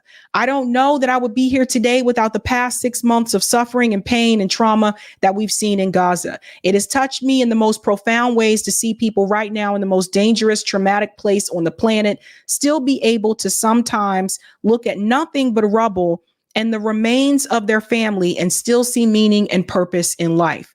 In a video shared to Facebook, King and his wife recite the Shahada, the Muslim profession of faith under the guidance of Palestinian American Imam. This is from Omar Solomon. Actually, I've seen his account on Twitter at a mosque in Dallas, Texas. King explained that his decision to convert to Islam stemmed not only from what he's witnessed in Gaza, but also from his admiration for Malcolm X's legacy and his deep connections with Muslim friends. King worked as a pastor at Total Grace Christian Church in DeKalb County, Georgia, before launching Courageous Church in Atlanta in 2008. During his 4 years as pastor, he made use of social media to bring in new members, earning him the nickname the Facebook Pastor. I told you, everything that he joins and does, it's a great. Yes, I understand this, Norman. I don't trust Shaun, Sabby, but Sabby, a lot of people are converted because of Gaza. There are several stories about it, Pastor, also. Yes, I understand that, but it's Shaun. And Shaun is going to find a way to make money off of it like he always does. It goes on to say here, King also began to use social media to raise awareness for social justice issues. In 2012, King resigned from Courageous Church, citing personal stress and disillusionment. He continued to grow his social media platforms by advocating for victims of police brutality, raising funds for a variety of charities and nonprofits, and working closely with Black Lives Matter movement. He has worked as a regular contributor to media outlets like the Daily Kos, the New York Daily News, and the Young Turks, writing extensively about civil and human rights, race relations, police brutality, mass incarceration, and law enforcement misconduct.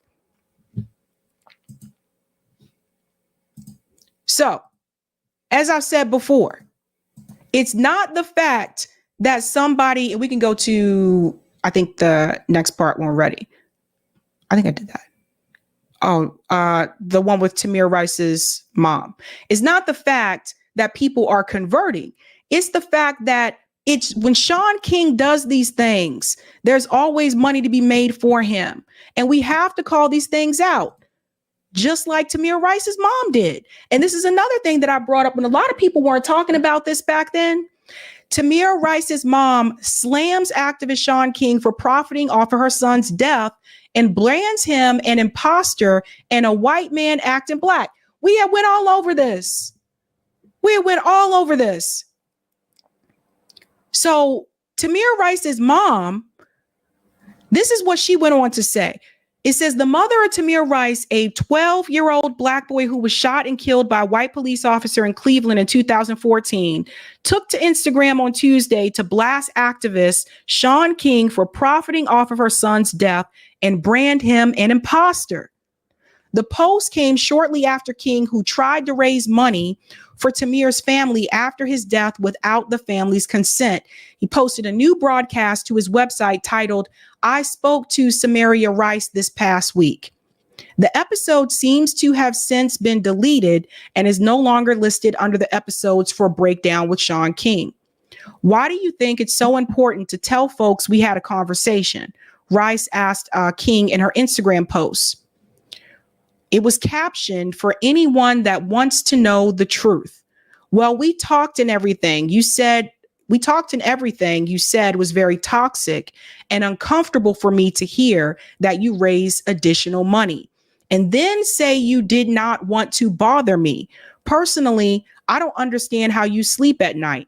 I never gave you permission to raise nothing. Along with the United States, you robbed me for the death of my son. And that's that copy of that Instagram post there. And it goes on to say here, a court then seized the money on behalf of the family. The Washington Post reported in 2015 and set up a trustee to manage the funds, placing all the money into Tamir Rice's estate, meaning that any withdrawal would require a judge's ruling.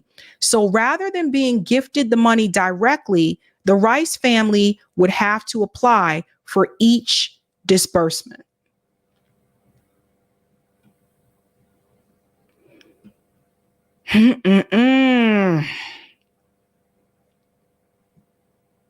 And this piece here, he responded here. He said, she acknowledged that I was aware that I had written articles about Tamir across the years and had raised money for her family, but it was in that part of the conversation that I truly came to understand a central mistake that I had made with her.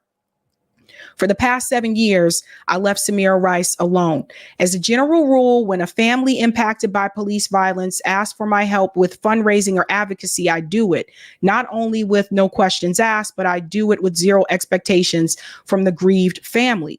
Ultimately, I learned that Rice didn't even know most of what I had done for her. He said, "That's my fault, and I'll never let it happen again."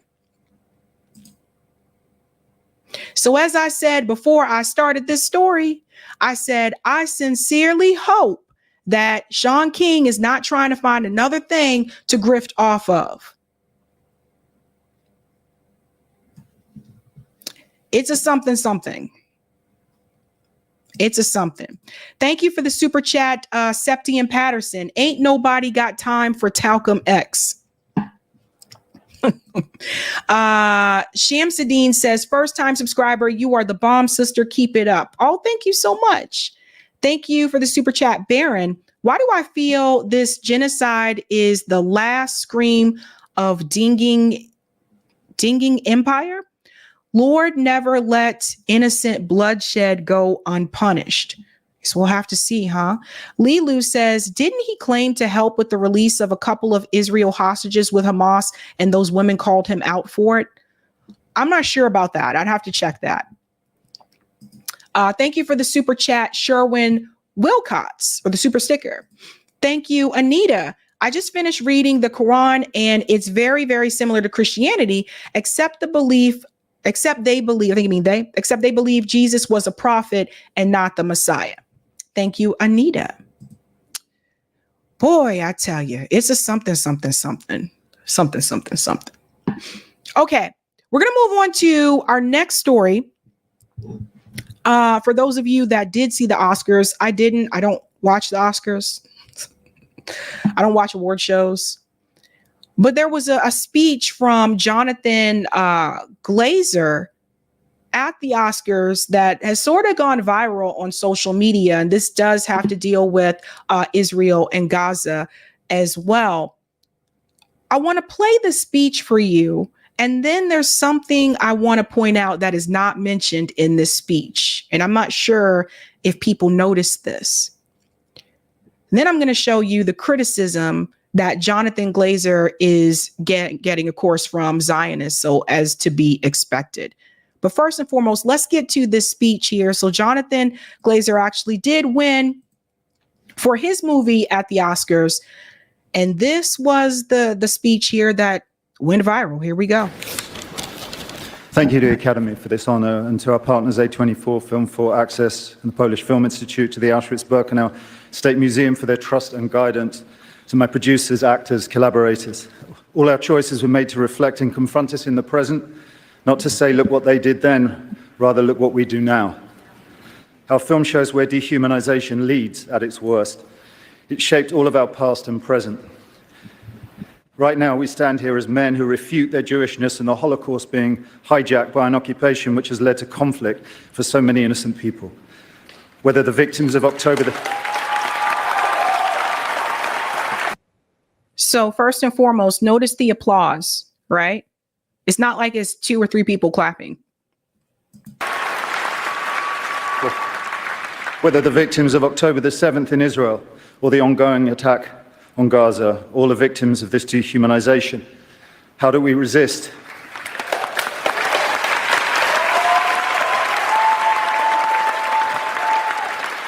Alexandra Bistron-Kolodziejczak, the girl who glows in the film as she did in life, chose to. I dedicate this to her memory and her resistance. Thank you.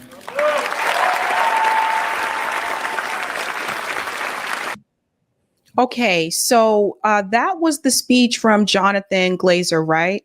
So I don't know if you guys noticed, but it looked like he was a little bit nervous there. Like his hands looked like they were shaking a little bit. I'm not sure if he was just nervous because he won or because he was also nervous because of what he was about to say in reference to Gaza, right? So of course, you know, Zionists have been heavily attacking Jonathan Glazer. Before we get into those attacks, there's something I noticed about that speech that I did want to point out. Now, I would say I applaud Jonathan for what he said there. I applaud him for actually saying that speech at the Oscars of all places, right? I mean, you're right there in front of the entertainment industry and making the statement that he made. So I definitely applaud him for making that statement. However, the way that he has been attacked by Zionists over a speech that actually gave mild criticism. Because if you notice, Jonathan never said or mentioned genocide in that speech. How many people noticed that? Notice he never said that there was a genocide happening.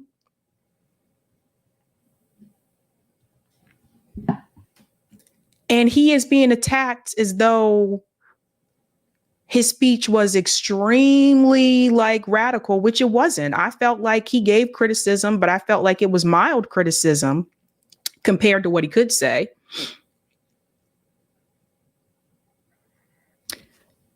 But he has been attacked heavily, heavily. Now, Mark Ruffalo, he had some things to say as well, and I'll show you the things that people said and what they did about Jonathan Glazer. Mark Ruffalo also had a statement that he made, and this is outside before the show, continuing to support ceasefire. Mark Ruffalo, he goes back and forth.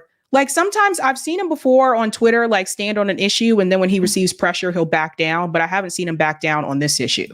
Tell us what the badges mean. This is a peace lily, and this is a emblem for Artists for Ceasefire, which is calling for a permanent ceasefire in Gaza. There's 1,200 Israelis dead and 2,700 Palestinians. We've come to understand this bombing isn't working. We're not going to bomb our way to peace. And all we're saying is, you know, what's wrong with giving a ceasefire a chance? We have 1 million refugees on the border of Rafah right now who are looking at another bombing surge.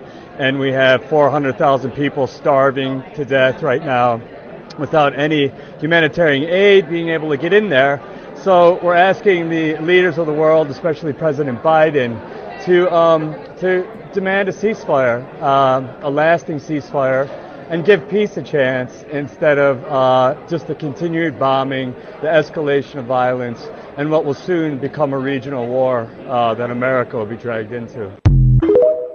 So again, even with Mark Ruffalo, notice his criticism was fairly mild because none of these people so far are asking for the end of the occupation, a one-state solution where Palestinian people have equal rights under the law, the same as Jewish people do, right? Let me show you what mainstream media decided to do. So first of all, Variety. This was the first one that I saw that tried to basically smear what he said. And shout out to Avi who posted this. At Variety should really correct this. This is not at all what Jonathan Glazer said. It's missing some key words. So it says here, Jonathan Glazer, director of the Best International Feature winner, The Zone of Interest, a drama set in Auschwitz, used his time at the podium to speak out about the violence in the Middle East and to draw parallels with the message of his searing look at the Holocaust. Our film shows where dehumanization leads. It shaped all of our past and present. And this is the piece here that they highlighted. Right now, we stand here as men who refute their Jewishness. That was not what he said. And instantly, Variety was quick to publish it, right? Whether the victims of October 7th in Israel or the ongoing attack on Gaza, all the victims of this dehumanization, how do we resist? So people were calling for Variety to fix it. And David actually shared this and said, now Variety has updated to include the full Glazer quote, which says it here. It shaped all of our past and present. Right now, we stand here as men who refute their Jewishness and their Holocaust being hijacked by an occupation which has led to conflict for so many innocent people. Whether the victims of October 7th in Israel or the ongoing attack on Gaza, all the victims of this dehumanization, how do we resist? So context is important to hear the rest of that, right? The context is important, but it didn't stop there. Batya, and she's a Zionist, Batya decided to attack Jonathan Glazer as well. And Community Notes had to come in and check her. This is just hilarious, guys. I simply cannot fathom the moral rot in someone's soul that leads them to win an award for a movie about the Holocaust, and with the platform given to them to accept that award by saying, we stand here as men who refute their Jewishness. So do you see how that Zionist network works? All it took was boom, Variety publishes that statement, Batya repeats it, and they just pass it on through the network. We've talked about this before with Miko Peled. This is how this works. They have their own PR network. So they just pass it on to each other. And next thing you know, all of them are tweeting the same exact thing, which was false. So Community Notes actually corrected her and said, this quote has been shortened and displayed out of context. And then it provides the full statement there. So do you guys see how... Boy, I tell you, doesn't stop with Batya though.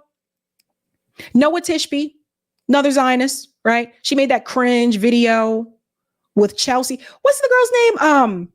Chelsea, she's a comedian, blonde hair, Chelsea Handler. Yes, made that cringe video with Chelsea Handler, right?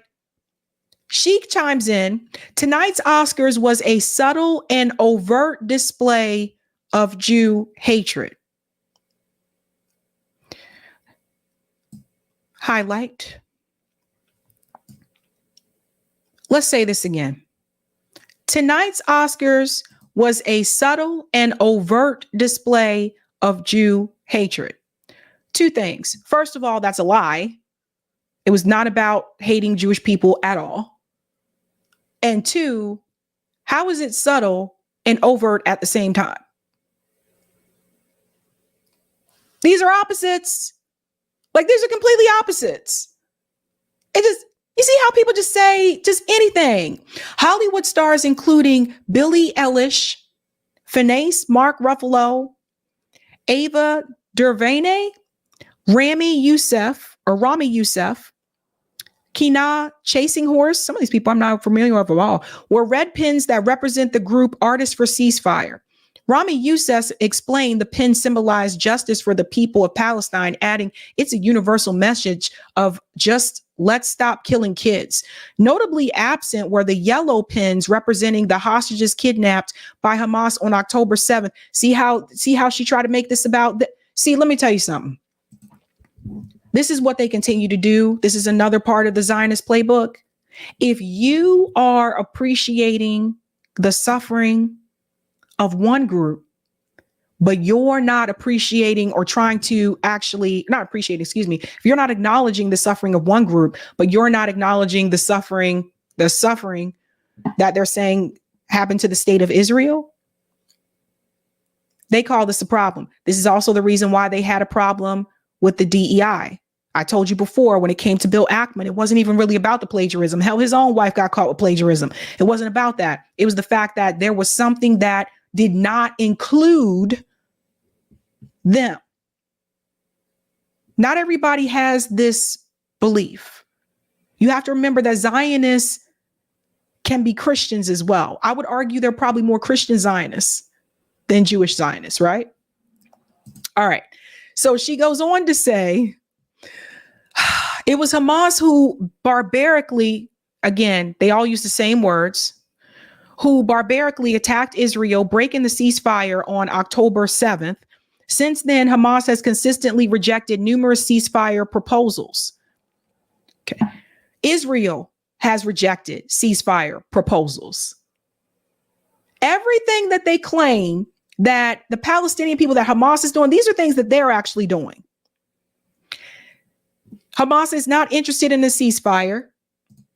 They proposed one like 2 weeks ago. Israel rejected it. Israel continues to lie and lie and lie. It is interested in murdering Jews and sacrificing Palestinians, as if you care. First of all, this isn't true. And two, as if you cared if Palestinians were sacrificed at all. You don't want them there anyway. If these artists cared so much about a ceasefire, they'd be applying pressure on Hamas rather than attacking Israel. No. At its mildest, this is subconscious anti-Semitism. At its worst, deliberate attacks against Jews. Okay. So again, how is it subconscious and deliberate at the same time? She's just throwing words together. Either way, it's appalling and needs to be addressed. We cannot allow Hollywood celebrities to be manipulated into furthering Hamas' hateful agenda around the world. So you know what that means? That's the PR signal. That's the Zionist PR signal. Let me all go ahead and contact people that work in that industry and put an end to this. Start removing these actors that made these statements from any deals or contracts that they have. This is what they do. They'll go after your entire career and try to end you. She's all over the place. Katie Halper stepped in to make some adjustments here where people were not telling the truth. Katie said they didn't refute their Jewishness. They refute their Jewishness in a Holocaust being hijacked by an occupation which has led to conflict for so many innocent people, which is precisely what you're doing by misquoting them. By the way, they don't like this. So Katie's tweet received 19,000 likes. They don't like when someone else who is also Jewish comes in and corrects them. Don't like that, honey. Boots Riley also came in. BS. This here journalist who writes for Newsweek is being boldly dishonest. He didn't refute his Jewishness. Glazer said, we refute our Jewishness and the Holocaust being hijacked by an occupation which has led to conflict for so many innocent people. Boots Riley. There is a film by Boots Riley called Sorry Not to Bother You. Sorry for Bothering You. Sorry for Bothering You. Something like that. Anyway, it was really good. It was really good. So Israel has lost the propaganda machine. The fact that Jonathan Glazer could have that speech at the Oscars and you hear a lot of people clapping, not like 2 or 3, and they don't know what to do. They can't take it. And this is important when we get to the next story, because this is also happening with Candace Owens and Rabbi SHMULEY. So remember that. Ryan said, Sabby Sabs, I remember when Noah Tishby went on Tim Dillon and listed off the craziest talking points, and then Abby Martin came on a later episode and absolutely destroyed her. Yes, son. Yes. I don't know why I said like that. Yes. But yeah, it's wild. It's wild. And like I said, you heard his speech, right? That was probably milder than some of the other speeches that you've heard. But they were out there attacking this guy like it's a nightmare. Nightmare. Thank you for the super chat, New York Varsity. No nomination for Bill Camp for The Sound of Freedom. Clearly, this show was not about acting. And until Hollywood starts looking out for minors on an island somewhere, shut all the way the F up. Interesting. Melita, staying awake till almost 2 a.m. to watch the live show from Central Europe. You're great, Sabrina. Oh, thank you and welcome. And Dwayne says Israel and the entire MSM have completely lost control of the narrative. They really have. They really have. They've been trying some of everything. It is not working. Okay. Speaking of trying some of everything, Candace Owens actually had released a video recently about Michael Jackson and Diddy connection. I'm not going to get into all that. That's a whole other show. But during that same video, she started to talk about Rabbi SHMULEY. And you guys know this guy's crazy and nuts. So Rabbi SHMULEY's out there selling dildos with his daughter. Cringe. The same Rabbi SHMULEY that was connected to Michael Jackson. Same Rabbi SHMULEY that was a reality TV star. And this guy loves to just scream about people's sexual body parts. Loves to just talk about this, mentioning genitals here and there. And you'll see that as well. Right? Candace Owens revealed something in this video that I think people need to hear. That being said, there's something else I want to show you after this about Candace Owens as well. Because I noticed something about Candace. I noticed when it comes to this issue with Gaza, with the Palestinian people, I noticed she is willing to say certain things and advocate for certain things that she isn't willing to do with another group. We're going to get into all of that because I want to show you how this game works and how Candace is playing this game. Let's get into this video here first. Listen to what she says, and then you're going to see Rabbi SHMULEY's response, which is wild. That dude is nuts. I'm going to be honest with you that these claims keep coming up too often in Hollywood for me to be comfortable with it. Right? We saw this, obviously, it's not just now the Diddy lawsuit. It's not just now Michael Jackson. We also have seen these claims with Kanye West, notoriously, obviously, when he tweeted out, I'm about to go DEFCON 3 on some Jews. And the media freaked out and people in the Jewish community were understandably very scared, not knowing what he meant. And I very much abstained from speaking much about the issue because people were so emotional that people couldn't hear, even if I had shared. And even when Kanye did share that he was speaking about specific people in Hollywood that he believed were coming after him and were trying to control him. He actually named some of those individuals. He shared personal text messages of a friend of his, a personal trainer to the stars, who again happens to be Jewish, who was threatening to put him in the hospital and to drug him against his will.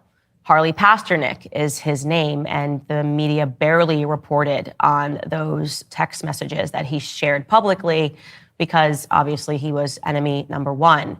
And here's what else I will tell you. When that Kanye situation went down, I was being threatened by a person named Rabbi SHMULEY. There it is. So that was the first time that I heard that. I remember the Kanye situation, but that was the first time I heard that Rabbi SHMULEY also at that same time apparently was threatening Candace. Now, this is her side of the story, right? Let's go on a little bit more. Person that Michael Jackson put on his enemy list, the person that I had never heard of, was threatening me and saying that unless I came out and said things explicitly against Kanye, he would effectively ruin my life. He said that he would take out a front page ad and smear me as an anti-Semite. And it wasn't just him, it was also his daughter. They were messaging me saying, don't mess with Jews. Very bizarre stuff, and they have not stopped, to be clear.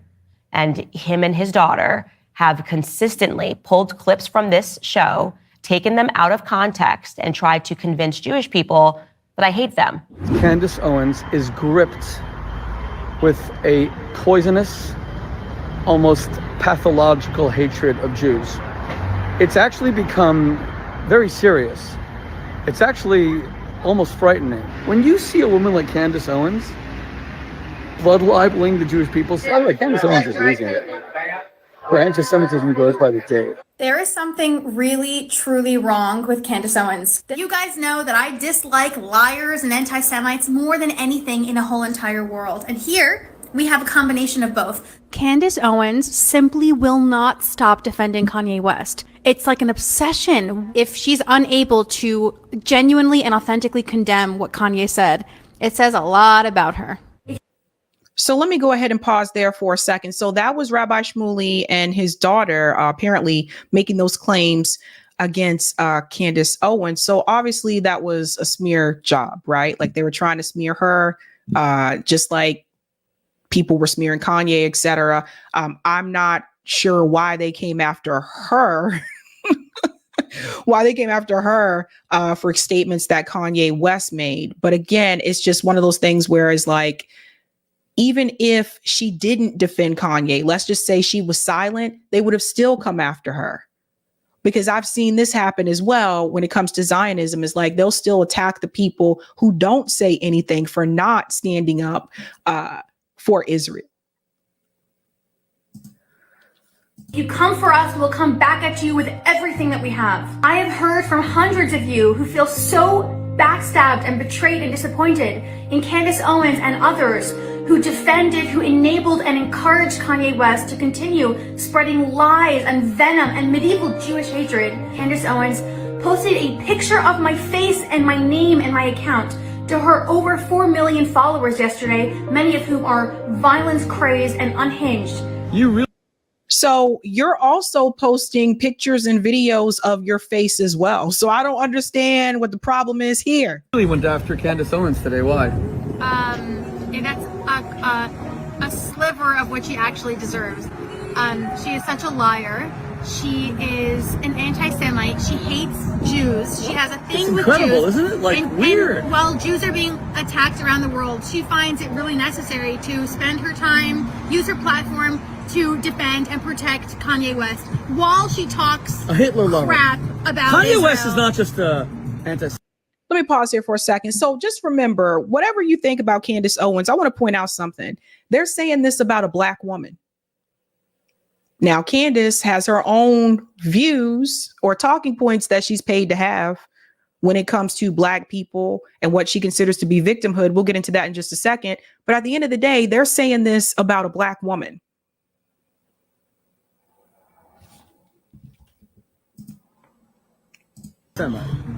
He's a Hitler lover. That's a different level altogether. Literally. She is abominable. I actually am disgusted by her because she hates Israel. We are coming for you, Candace, on the media, on social media, on Instagram, on Facebook, on Twitter. The more she defends Kanye West, the more we're going to call her out. Defending Kanye, we will come for you. It's utterly ridiculous. It's insane. I know many Jewish people watch this show. Many Jewish people are my friends. And so what I believe is something that should be explored is whether or not what's happening is that just like within all communities, there are gangs, right? Gangs can form. We understand this. In the Black community, we've got the Bloods and we've got the Crips. Well, imagine if the Bloods and the Crips were doing horrific things, murdering people, controlling people with blackmail. And then every time a person spoke out about it, the Bloods and the Crips would call those people racist, would get the media to say those people were racist. Any person that was talking about a specific gang, a small group of people, would say, oh my God, no. That's like slavery. You can't at all say anything bad about the Bloods and the Crips. And the entire Black community believed it and was scared and thought, oh my God, like, is slavery actually coming back? It would be emotional manipulation, because of course we would know that despite the fact that the Bloods and the Crips are Black, that the majority of Black people do not support the crimes that they have committed, the crimes that they continue to commit. It's a gang. But what if that is what is happening right now in Hollywood, if there is just a very small ring of specific people who are using the fact that they are Jewish to shield themselves from any criticism? Careful, Candace. Because see, here's the thing. You got to be careful, because there's people who are Jewish and then there's Zionists. And there are a lot of Christian Zionists. Richie Torres is a Zionist. Hakeem Jeffries, Zionist. RFK Jr., Zionist. These people, none of those people are Jewish. Joe Biden said recently on, what's this guy named Steve Colbert? Was it Colbert Show? He said recently on a late night talk show that he's a Zionist. Joe Biden isn't Jewish. So I think the point that's missing is that this all goes back to Zionism. And where did Zionism come from? Remember, we talked about this on the show multiple times before, and we talked about the Balfour Declaration, when it was actually the British that decided that there was going to be a state for Israel, right? For Jewish people. And they're the ones that selected, let's make this area here, Palestine, where there were already people living there. So it's not like they went there to a free open space that was just for them. They went to an area that already had Jews and Palestinians living actually together just fine. But it goes back to Zionism.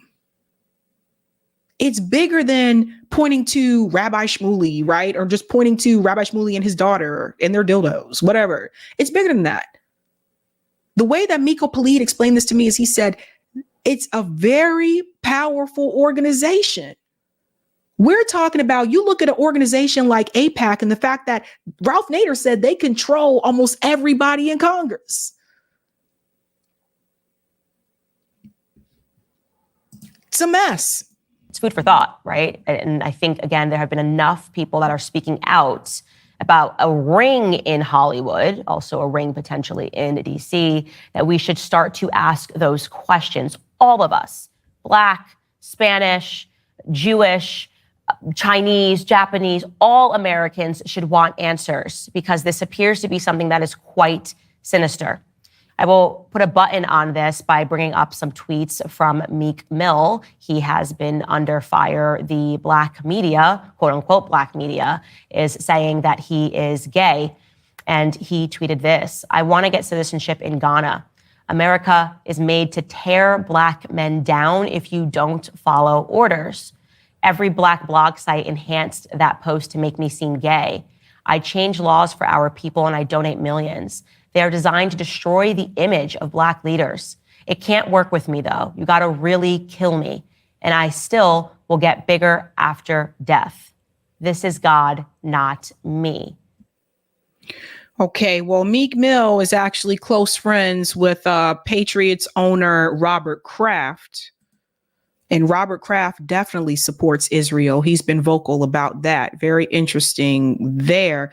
However, of course, Rabbi SHMULEY did respond to Candace Owens. Now, first, he made a video responding before he actually watched the segment that I just showed you.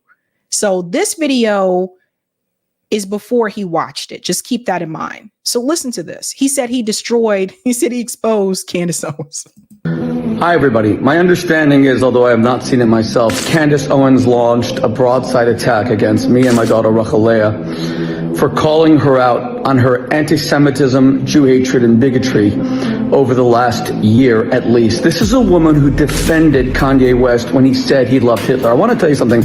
It is possible, although I'm not positive, but I think it's very possible that even David Duke, the former Grand Wizard of the Klan, never publicly praised Hitler. To praise Hitler, you have to be a man of such hatred. Kanye West, they say he's troubled. That's an excuse. He's a vile Jew hater, and Candace Owens is his bestie, best friend, defended him, said that he's not an anti-Semite, has always stuck by him. Then when October 7th came, when the whole world saw Jewish women shot in their vaginas. Why does he always have to bring it back to that? Why does he always have to mention those body parts? He did the same thing on Piers Morgan. You guys see this? You see this? It's supposed he does that to shock you. That's why he does that. But it's not shocking anybody because these stories have been debunked over and over again by independent media, by independent journalists. That is why he is doing that. That is called shock and awe. Candace Owens said she could not yet come to a moral decision on who was right and wrong about October 7th. Hi, everybody. Okay, so that was the first response that he gave actually before he even watched it. He was told about the video, but it was before he watched it. Candace Owens actually did respond and said, Rabbi SHMULEY and his hag daughter, she called her a hag.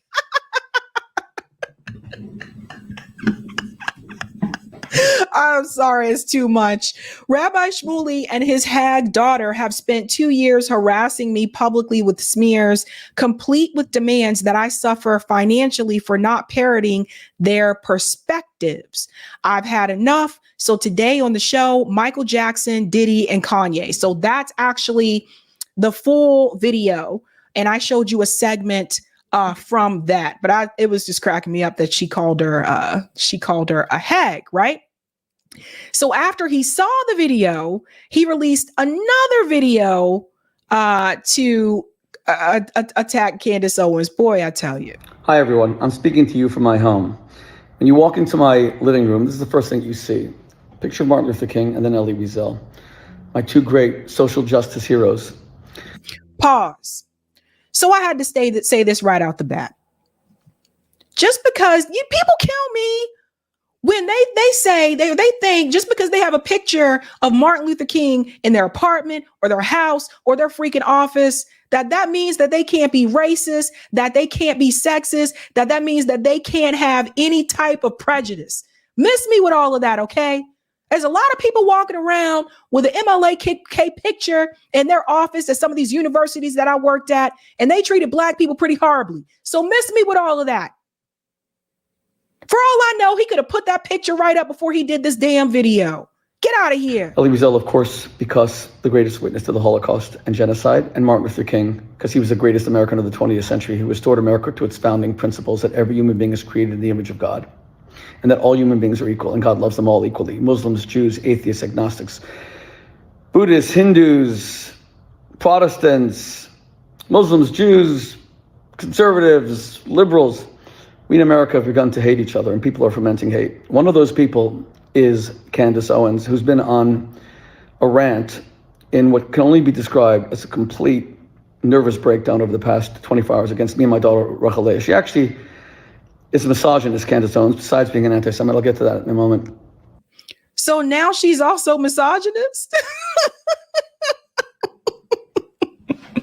Oh my gosh. She calls my daughter a hag. She has to say that. She engages in the most disgusting ad hominem attacks. I had no issue with Candace Owens. I had met her once. My issue with Candace Owens began when Kanye West became America's foremost anti-Semite and said that he's going DEFCON 3 against the Jews and how much he loves Hitler. And the only person to defend him and say that it's okay for him to say this was Candace Owens. She was unrelenting. You're allowed to say that you love Hitler, and you can get away with it because Candace Owens will protect you. So we started calling her out on that, and then she just got worse and worse. Circumcision was an act of mutilation against babies. Then October 7th came, and of course, she wouldn't even condemn the barbarity, the butchery, the gang rapes of Jewish women, the decapitations of Jewish babies. She said that she would have to think about it to see which side was right. Was it Hamas? Pause for a second. So notice how he continues to repeat the lies that have been debunked multiple times. The New York Times sexual assault story has been debunked multiple times. The baby story has been debunked multiple times. He is a liar. Him, Noah Tishby, that other crazy ass woman, Batya. These people are liars. And they continue to say the same things because, again, they're trying to get some type of pity out of you. They're trying to get some type of empathy, and they're trying to shock you as well. And it's not working. Was it Israel? And then we knew this woman sees Jewish life as worthless. And of course we called her out on it because never again means never again. You know what her defense is? Her defense is that because she's Black, anyone who calls out her anti-Semitism is a racist. Talk about engaging in the most disgusting identity politics. Now, the media is saying that I'm calling for the Daily Wire to fire her. I'm doing no such thing. Let me be clear. I don't control the Daily Wire. And I don't know what the legal ramifications are. What I'm saying is that Ben Shapiro, who wears a yarmulke and is a proud pro-Israel person, and the Daily Wire is supposed to be conservative, how does this all make sense? How do they have an anti-Semite on the air, someone who cannot even condemn Hamas? Because she's not anti-Semitic, one. But you see what he's trying to do? He's trying to tell you that he is not in control of the Daily Wire, that he doesn't have the power to make those decisions, whether to keep Candace in that spot or not. That's not up to him. But at the same time, he's calling for it to be done. He's doing it in such a way by saying, well, Ben Shapiro, you're Jewish like me. You also wear the yarmulke. Why are you allowing Candace Owens to stay on there? Now, Candace Owens said in an interview recently with Tucker Carlson that Ben Shapiro is not her boss. But that being said, this is his way of making the call for her removal. Some of the biggest Jew haters on earth, at least on October 7th, condemn Hamas, but not Candace Owens. If the Daily Wire is conservative, how do they have someone who's now defending her anti-Semitism by saying it's because since she has black skin, she's allowed to condemn Jews and you can't call her out on it because you're a racist? Isn't that identity politics? Isn't that the exact opposite of conservatism? So if she... Is he basically saying that if you're conservative, you can't be anti-Semitic? Is that what he's saying?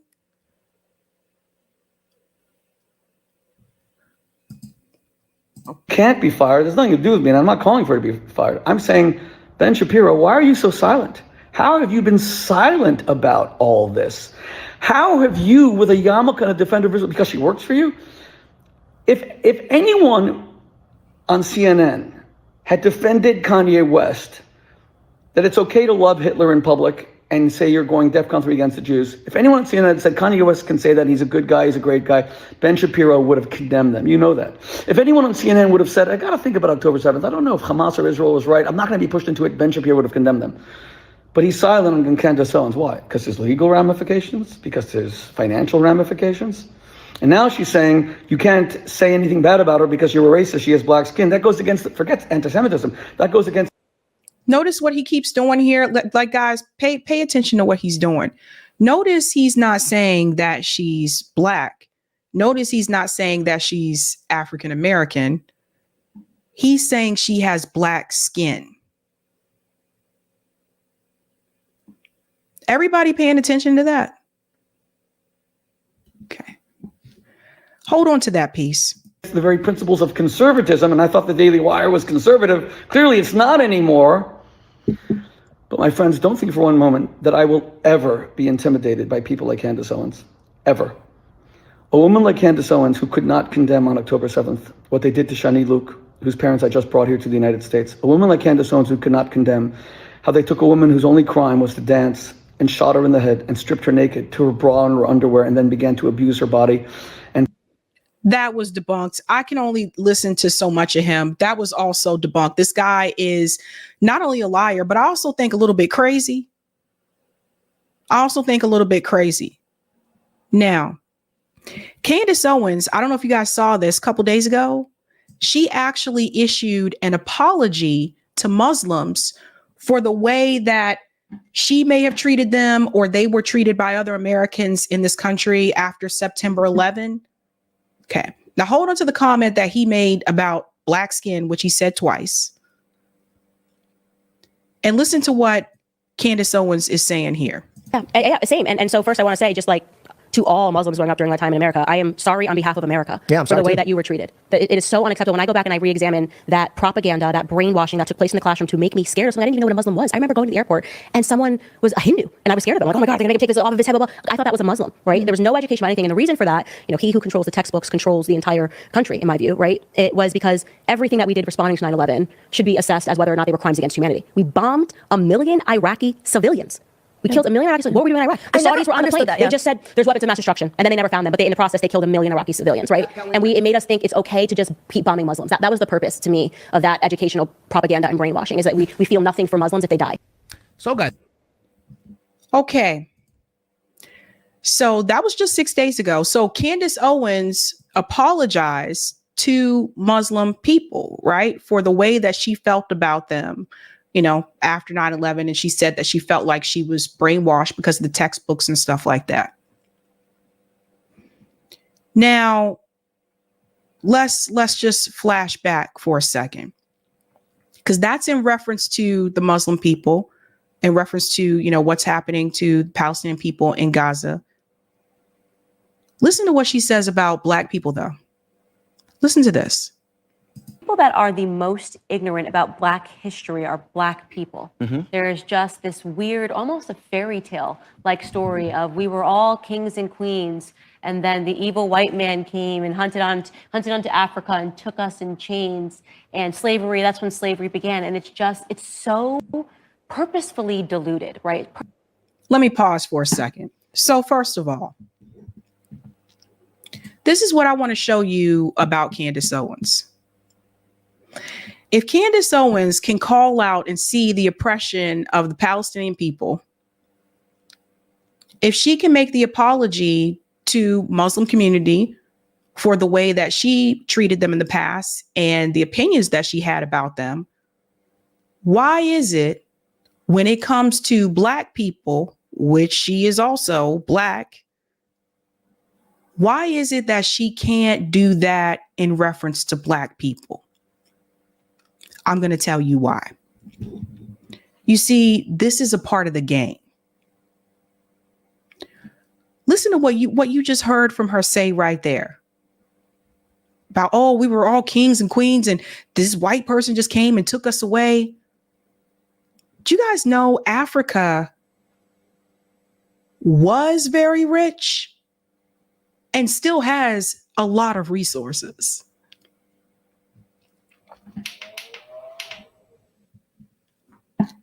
And I don't know what textbook she was reading, but I was never taught in school that that was when slavery began. I was taught in school that there were different forms of slavery before the transatlantic slave trade, before chattel slavery. That is Candace misleading the audience on purpose.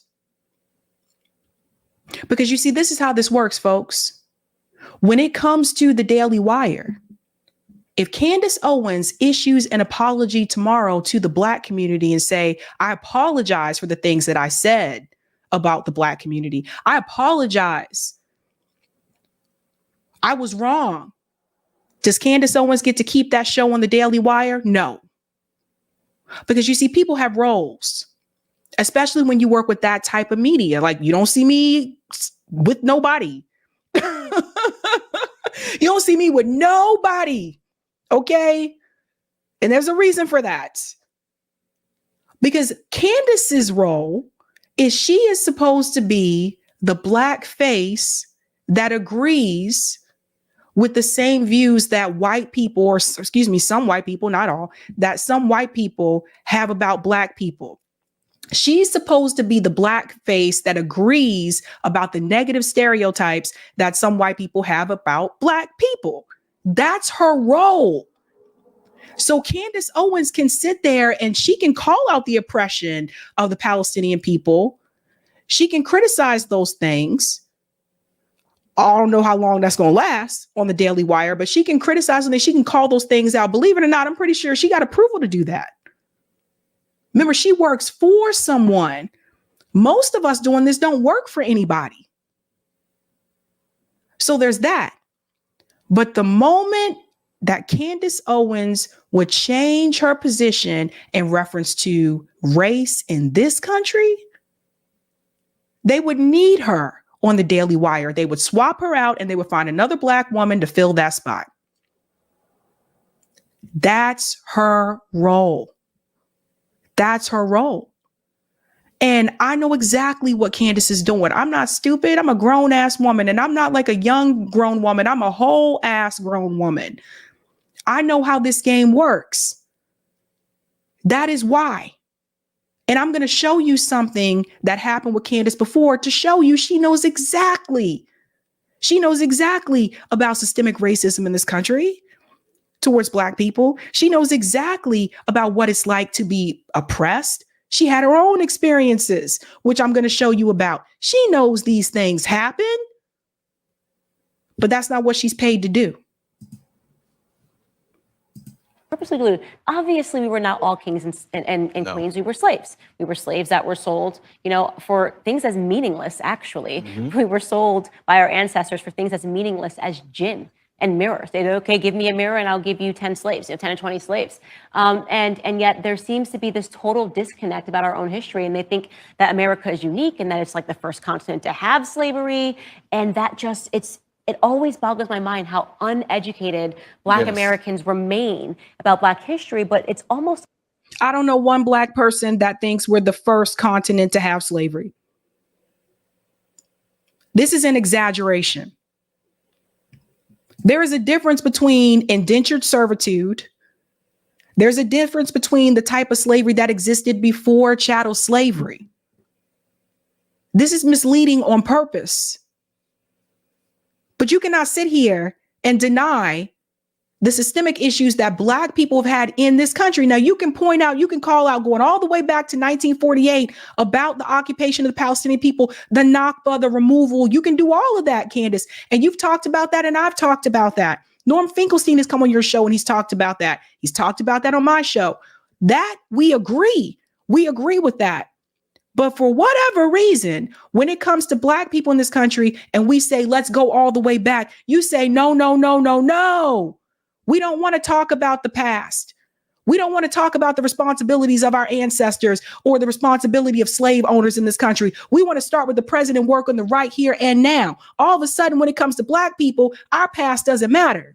All of a sudden, when it comes to Black people, we're not allowed to blame any other group. We got to stand up for ourselves and take responsibilities as individuals. That's what Candace says. But when it comes to another group, you can see it because that is what you're paid to do. We'll finish this up here and I'll show you something else. It's not our fault because the school system, That's right. as you are realizing, is hitting upon it. And now they're even deepening that wedge between Black Americans and their true history. That's right. So deepening the wedge between Black Americans and their true history. So let me tell you something, folks. Growing up, I had something called Black grandparents.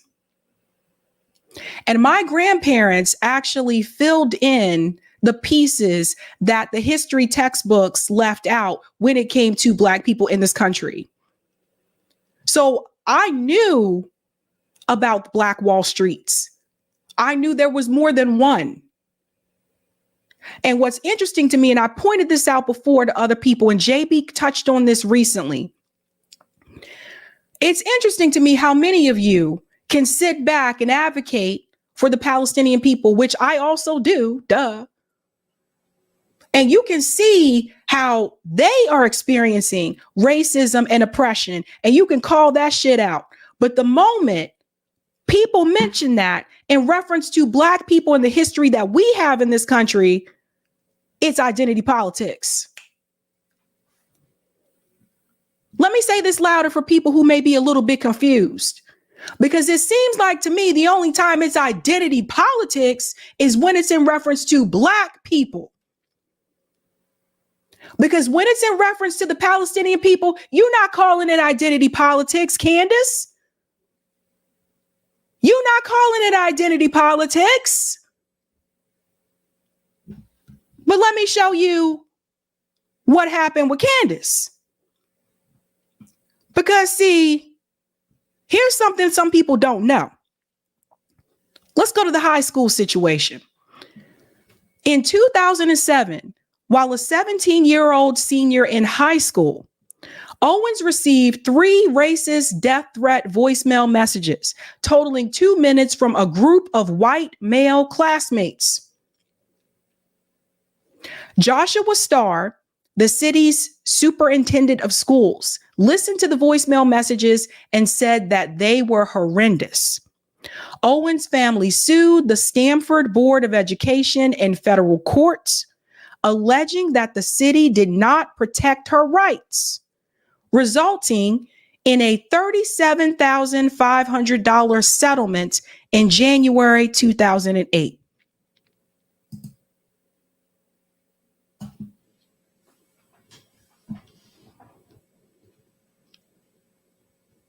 So is Candace now going to say that didn't happen?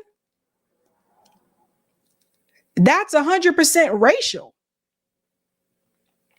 There's no class involved in that. That's 100% race, Candace. which you seem to get paid. You got paid for this, yes? Obviously, those boys were in the wrong if you won $37,500. But if you listen to Candace talk now, she pretends like these things don't even exist in this country. We have situations like this happen with teenagers in the US right now. But when those stories are reported, Candace would tell you it's identity politics. Y'all see the grift now? And I said it before, and people need to see this as well. Hold up, let me show you something else, because see, we need to make a point here. Born in White Plains, New York, Owens was raised with her siblings by her grandparents from around the age of 11 or 12 after her parents' divorce. She's the third of 4 children. She said her paternal grandfather, Robert Owens, a Black American, was born in North Carolina. Owens is also of Caribbean American heritage through her grandmother, who is originally from St. Thomas, U.S. Virgin Islands. She is a graduate of Stanford High School. So this is another thing I want to point out. You have one side of the family that is from the islands, right? You got to remember, they don't have the same history that those of us who are American descendants of slavery do in this country. There's a difference between your generation coming here by choice and your generation being brought here as slaves and living through slavery, Black Wall Streets being burned, Jim Crow laws. My grandparents went through Jim Crow laws in the South. There's a difference. And this is not to say you don't hate on those people. I don't hate anyone. But there's a difference between the history of her family and the history that my family had in this country. And people need to start calling this shit out. I said the same thing about Joy Reid. Joy Reid, who attacked all these people who were promoting and said they were for reparations for American descendants of slavery. Joy Reid wants to call these people right wing. See how they come with the smears? Joy Reid, again, does not have the same history as I do, because she's first generation here. I'm not first generation. I'm not second generation. I'm not third generation. My family go way back in this country. We have to be very careful about the voices that are making these statements that are saying there's no systemic racism in this country. We have to be very careful about who we listen to, where they're coming from, the history, and the money that has been made. I call it like I see it. Candace got paid.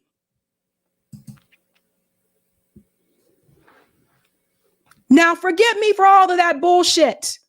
Because for all the people that come in and say, don't talk about that, that's identity politics. Go tell that to Candace Owens. Was it identity politics when she got paid? We are going to do call-in. We're going to do call-in tonight. There's a lot to talk about. Plus, I was on vacation, so let's do the damn thing. If you haven't had a chance to do so, go ahead and smash that like button. Thank you so much. I'm going to take a quick break. Eric, I think we got some super chats still to read, and I'll be right back. And we'll do call-in. We do. All right. All right. Here we are back with Sabby and the Sabby Gang on Tuesday. This is the part of the show. Let me adjust this screen. There we go. This is the part of the show where we give Sabby a little break, and then we'll be transitioning over to call-in. She'll be posting the call-in link as the pin chat shortly. You can do call-in on your computer, or you can install the call-in app on your smartphone and join the conversation. You can tell us what you think about any of these topics. We had, let me see what we had tonight. Let me bring up this, bring up our, what do you call it? Our call-in page, and we can see what kind of topics we got on offer. And you can talk about those things, or you can talk about any topic you want, really. But yeah, for this show, we're at 159 call-ins. You know, we had the Candace and SHMULEY, we had the BOEING and we got Shaun King, all that. And anything, like I said, you want to talk about, we want to hear from you. Let's see what we got for some of these super chats that have come in. Thanks for this super chat. NY Varsity Sports. Excuse me. This guy said nothing when a politician said he wanted Gaza to be turned into a parking lot, a man who affects policy, but he is mad at a musician. Thanks for that. And thanks for the super chat, Frank Johnson. He is really crazy. Damn, he crazy. That must be about SHMULEY. And thanks for this one, Stepien Patterson. Hashtag grown ass woman. Thanks for that. And thanks, Kenneth Topping. To Sabby, thank you for your truth telling. You're saving my life. No kidding. And thank you, Kenneth. And thanks for the super chat, SHAUN Flores. Remember, Britain sent the Jews back to camps rather than letting them go to Palestine after World War II. The British are notorious for cleaning up narratives on genocide. The Brits and Biden still call it a famine in Ireland. Thanks for that.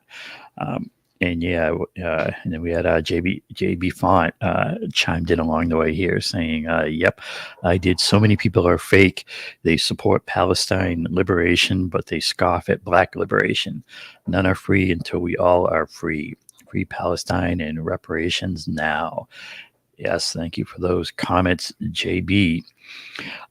Yeah, I mean, one of the things with Glazer in his speech at the Oscars was that it was better than nothing. I mean, I'm glad somebody spoke out to some extent, but I guess I feel like it would have been a lot more powerful if he'd actually used the word genocide and called out, what's actually happening. Now the roof might have caved in as soon as he said the word, but it would have been a really effective statement, and really, because of course we need to be really stirring things up. And I also wanted to mention, while Sabby was away, Corey and I were out there. You might have seen, some of you might have seen us here and there. We did a Friday panel, and a friend of the show, always in the chat, Mastermind Hours, was in there. And if you want to see that or information around that, you can go to 11demands.org. For like links to that and. To that panel. And we also did one with Mastermind Hour on Sunday that they do on the Revolutionary Blackout Long Beach channel. And so I definitely would encourage you to check those out, because we had a good time. We had good conversations. Thanks for the super chat, Alan Paulson. You are so wise, Sabby. Love your rants. JB, RB, and TC are my faves. Thanks for that, Alan. And another thing that, and we had another super chat come in. Let me check that. Thanks, Philly Yardy Vibes. U.S. Virgin Island does not necessarily identify with the rest of 3 Caribbean, so Sabby is kind of wrong. I am from the Caribbean. All right, thank you for that, Philly Yardy. One of the things, let's see what else I wanted to mention here. One of the things that that came across is Matt Taibbi. This actually goes back like about a week and a half. But if you don't subscribe to Matt Taibbi on Substack, I definitely advise that you do. And he had a really interesting article that really got my attention, in terms of like the tech aspects and whatnot. But let me put this up here. This was about Google's newest AI product thing that they released called Gemini, and he did some experimenting with it, and what he found was that basically this Google AI, and it's kind of Google trying to do their own version of AI chat and whatnot, and they and basically he asked them he asked it what are the controversies around Matt Taibbi, and the thing just started spewing up fiction. It's so it would say what was a good part of it? It would say that he faced criticism for an article titled "The Great California Water Heist," and investigations by other journalists and fact checkers revealed that his connection was incorrect. And as Taibbi points out quite accurately, like none of this happened. And he says so the AI makes it sound like a plausible headline. It's like it's starting to get to the point where it can tell a story about something that could have happened by someone like Taibbi, but it's not true. And it's become like, did you see any of this, Sabby? Like this was this Google AI thing, and it basically will tell a story that fits the narrative, but it's like it's not true. Yeah, I heard about that. I heard about it. And then he made a connection to using these AI products for targeting. And it's like, he's saying like, if this thing can't even, figure out the race of George Washington, it gets that wrong, and they're going to use it for targeting. And so to wrap up the point, it gets back to what I'm always saying about the technology. I mean, there are certain technologies that should be outright banned, like allowing autonomous robots to attack humans. I mean, that should just be banned. But in general, technologies like AI, machine learning, and all these things, it's again all about who controls them and who benefits from them. And so if you let the military go whole hog with it, yeah, of course they're going to use it for this stuff. And he says in the second article how it becomes like this feedback loop of where they'll send drones out and get a whole bunch of video, and then they don't have enough humans to process and view the video, so then they need AI to process the video to find targets. So then they have all these targets, so then they need better AI drones to bomb the targets, and then the insurgency increases, and then they get more targets, and go figure, the MIC grows and grows from it. Anyways, Taibbi is always good stuff. We'll have to get him on the show again soon. But for tonight, yeah, not surprising. But Andrew Yang did try to warn people about this. Mm-hmm. Yeah, he did try to. That's one thing I will say. He was right about that. He tried to warn people that his friends were already working on these types of programs. Actually, when he ran for president in 2020. And then on the other side, the tech can be really good. It could really help our lives, but only if we control it, the 99%, and leverage it for our benefit, not for the billionaires. We got to demand it. That's true. And I think the fans demand call in tonight. So we're yeah, gonna give it it's to been them. a hot minute, guys. It has been a hot minute. So I do want to make sure we do call in tonight. This is episode 159, Candace versus SHMULEY.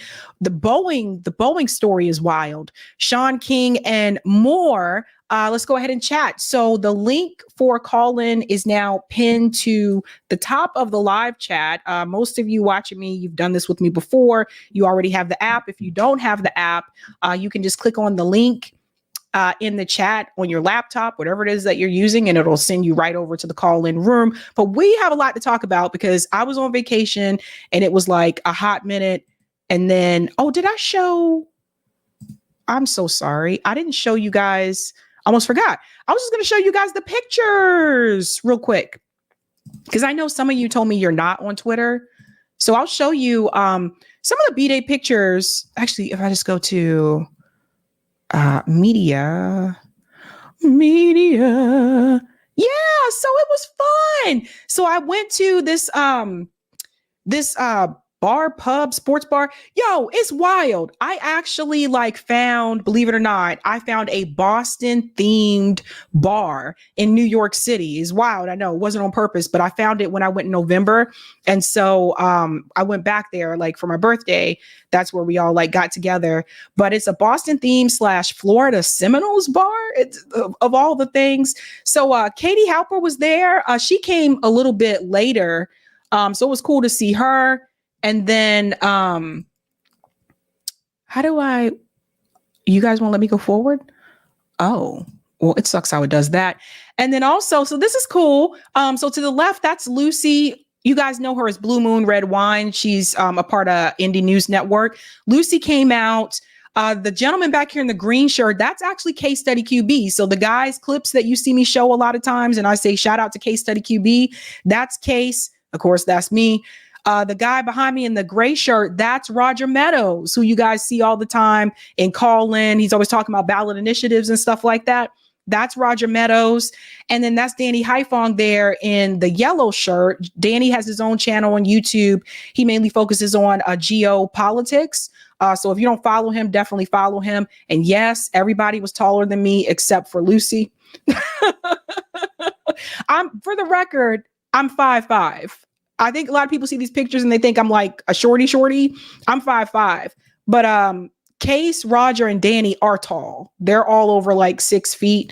And then there's little me. And then also here's a picture of me. That's Case Study QB. And then there's Jose Vega. He also came out to celebrate. So it was fun, man. It was really a great time. And I definitely enjoyed myself. But we are now heading over to Call In, guys. So tomorrow is Wednesday. I'm not live on Wednesday. I'll be back Thursday evening. Garland Nixon is going to be here. We have a lot to talk about as well as news stories. But let's head on over to Call In. So you know how we do this. Have a good night. Keep up the fight. I'm a whole ass grown woman.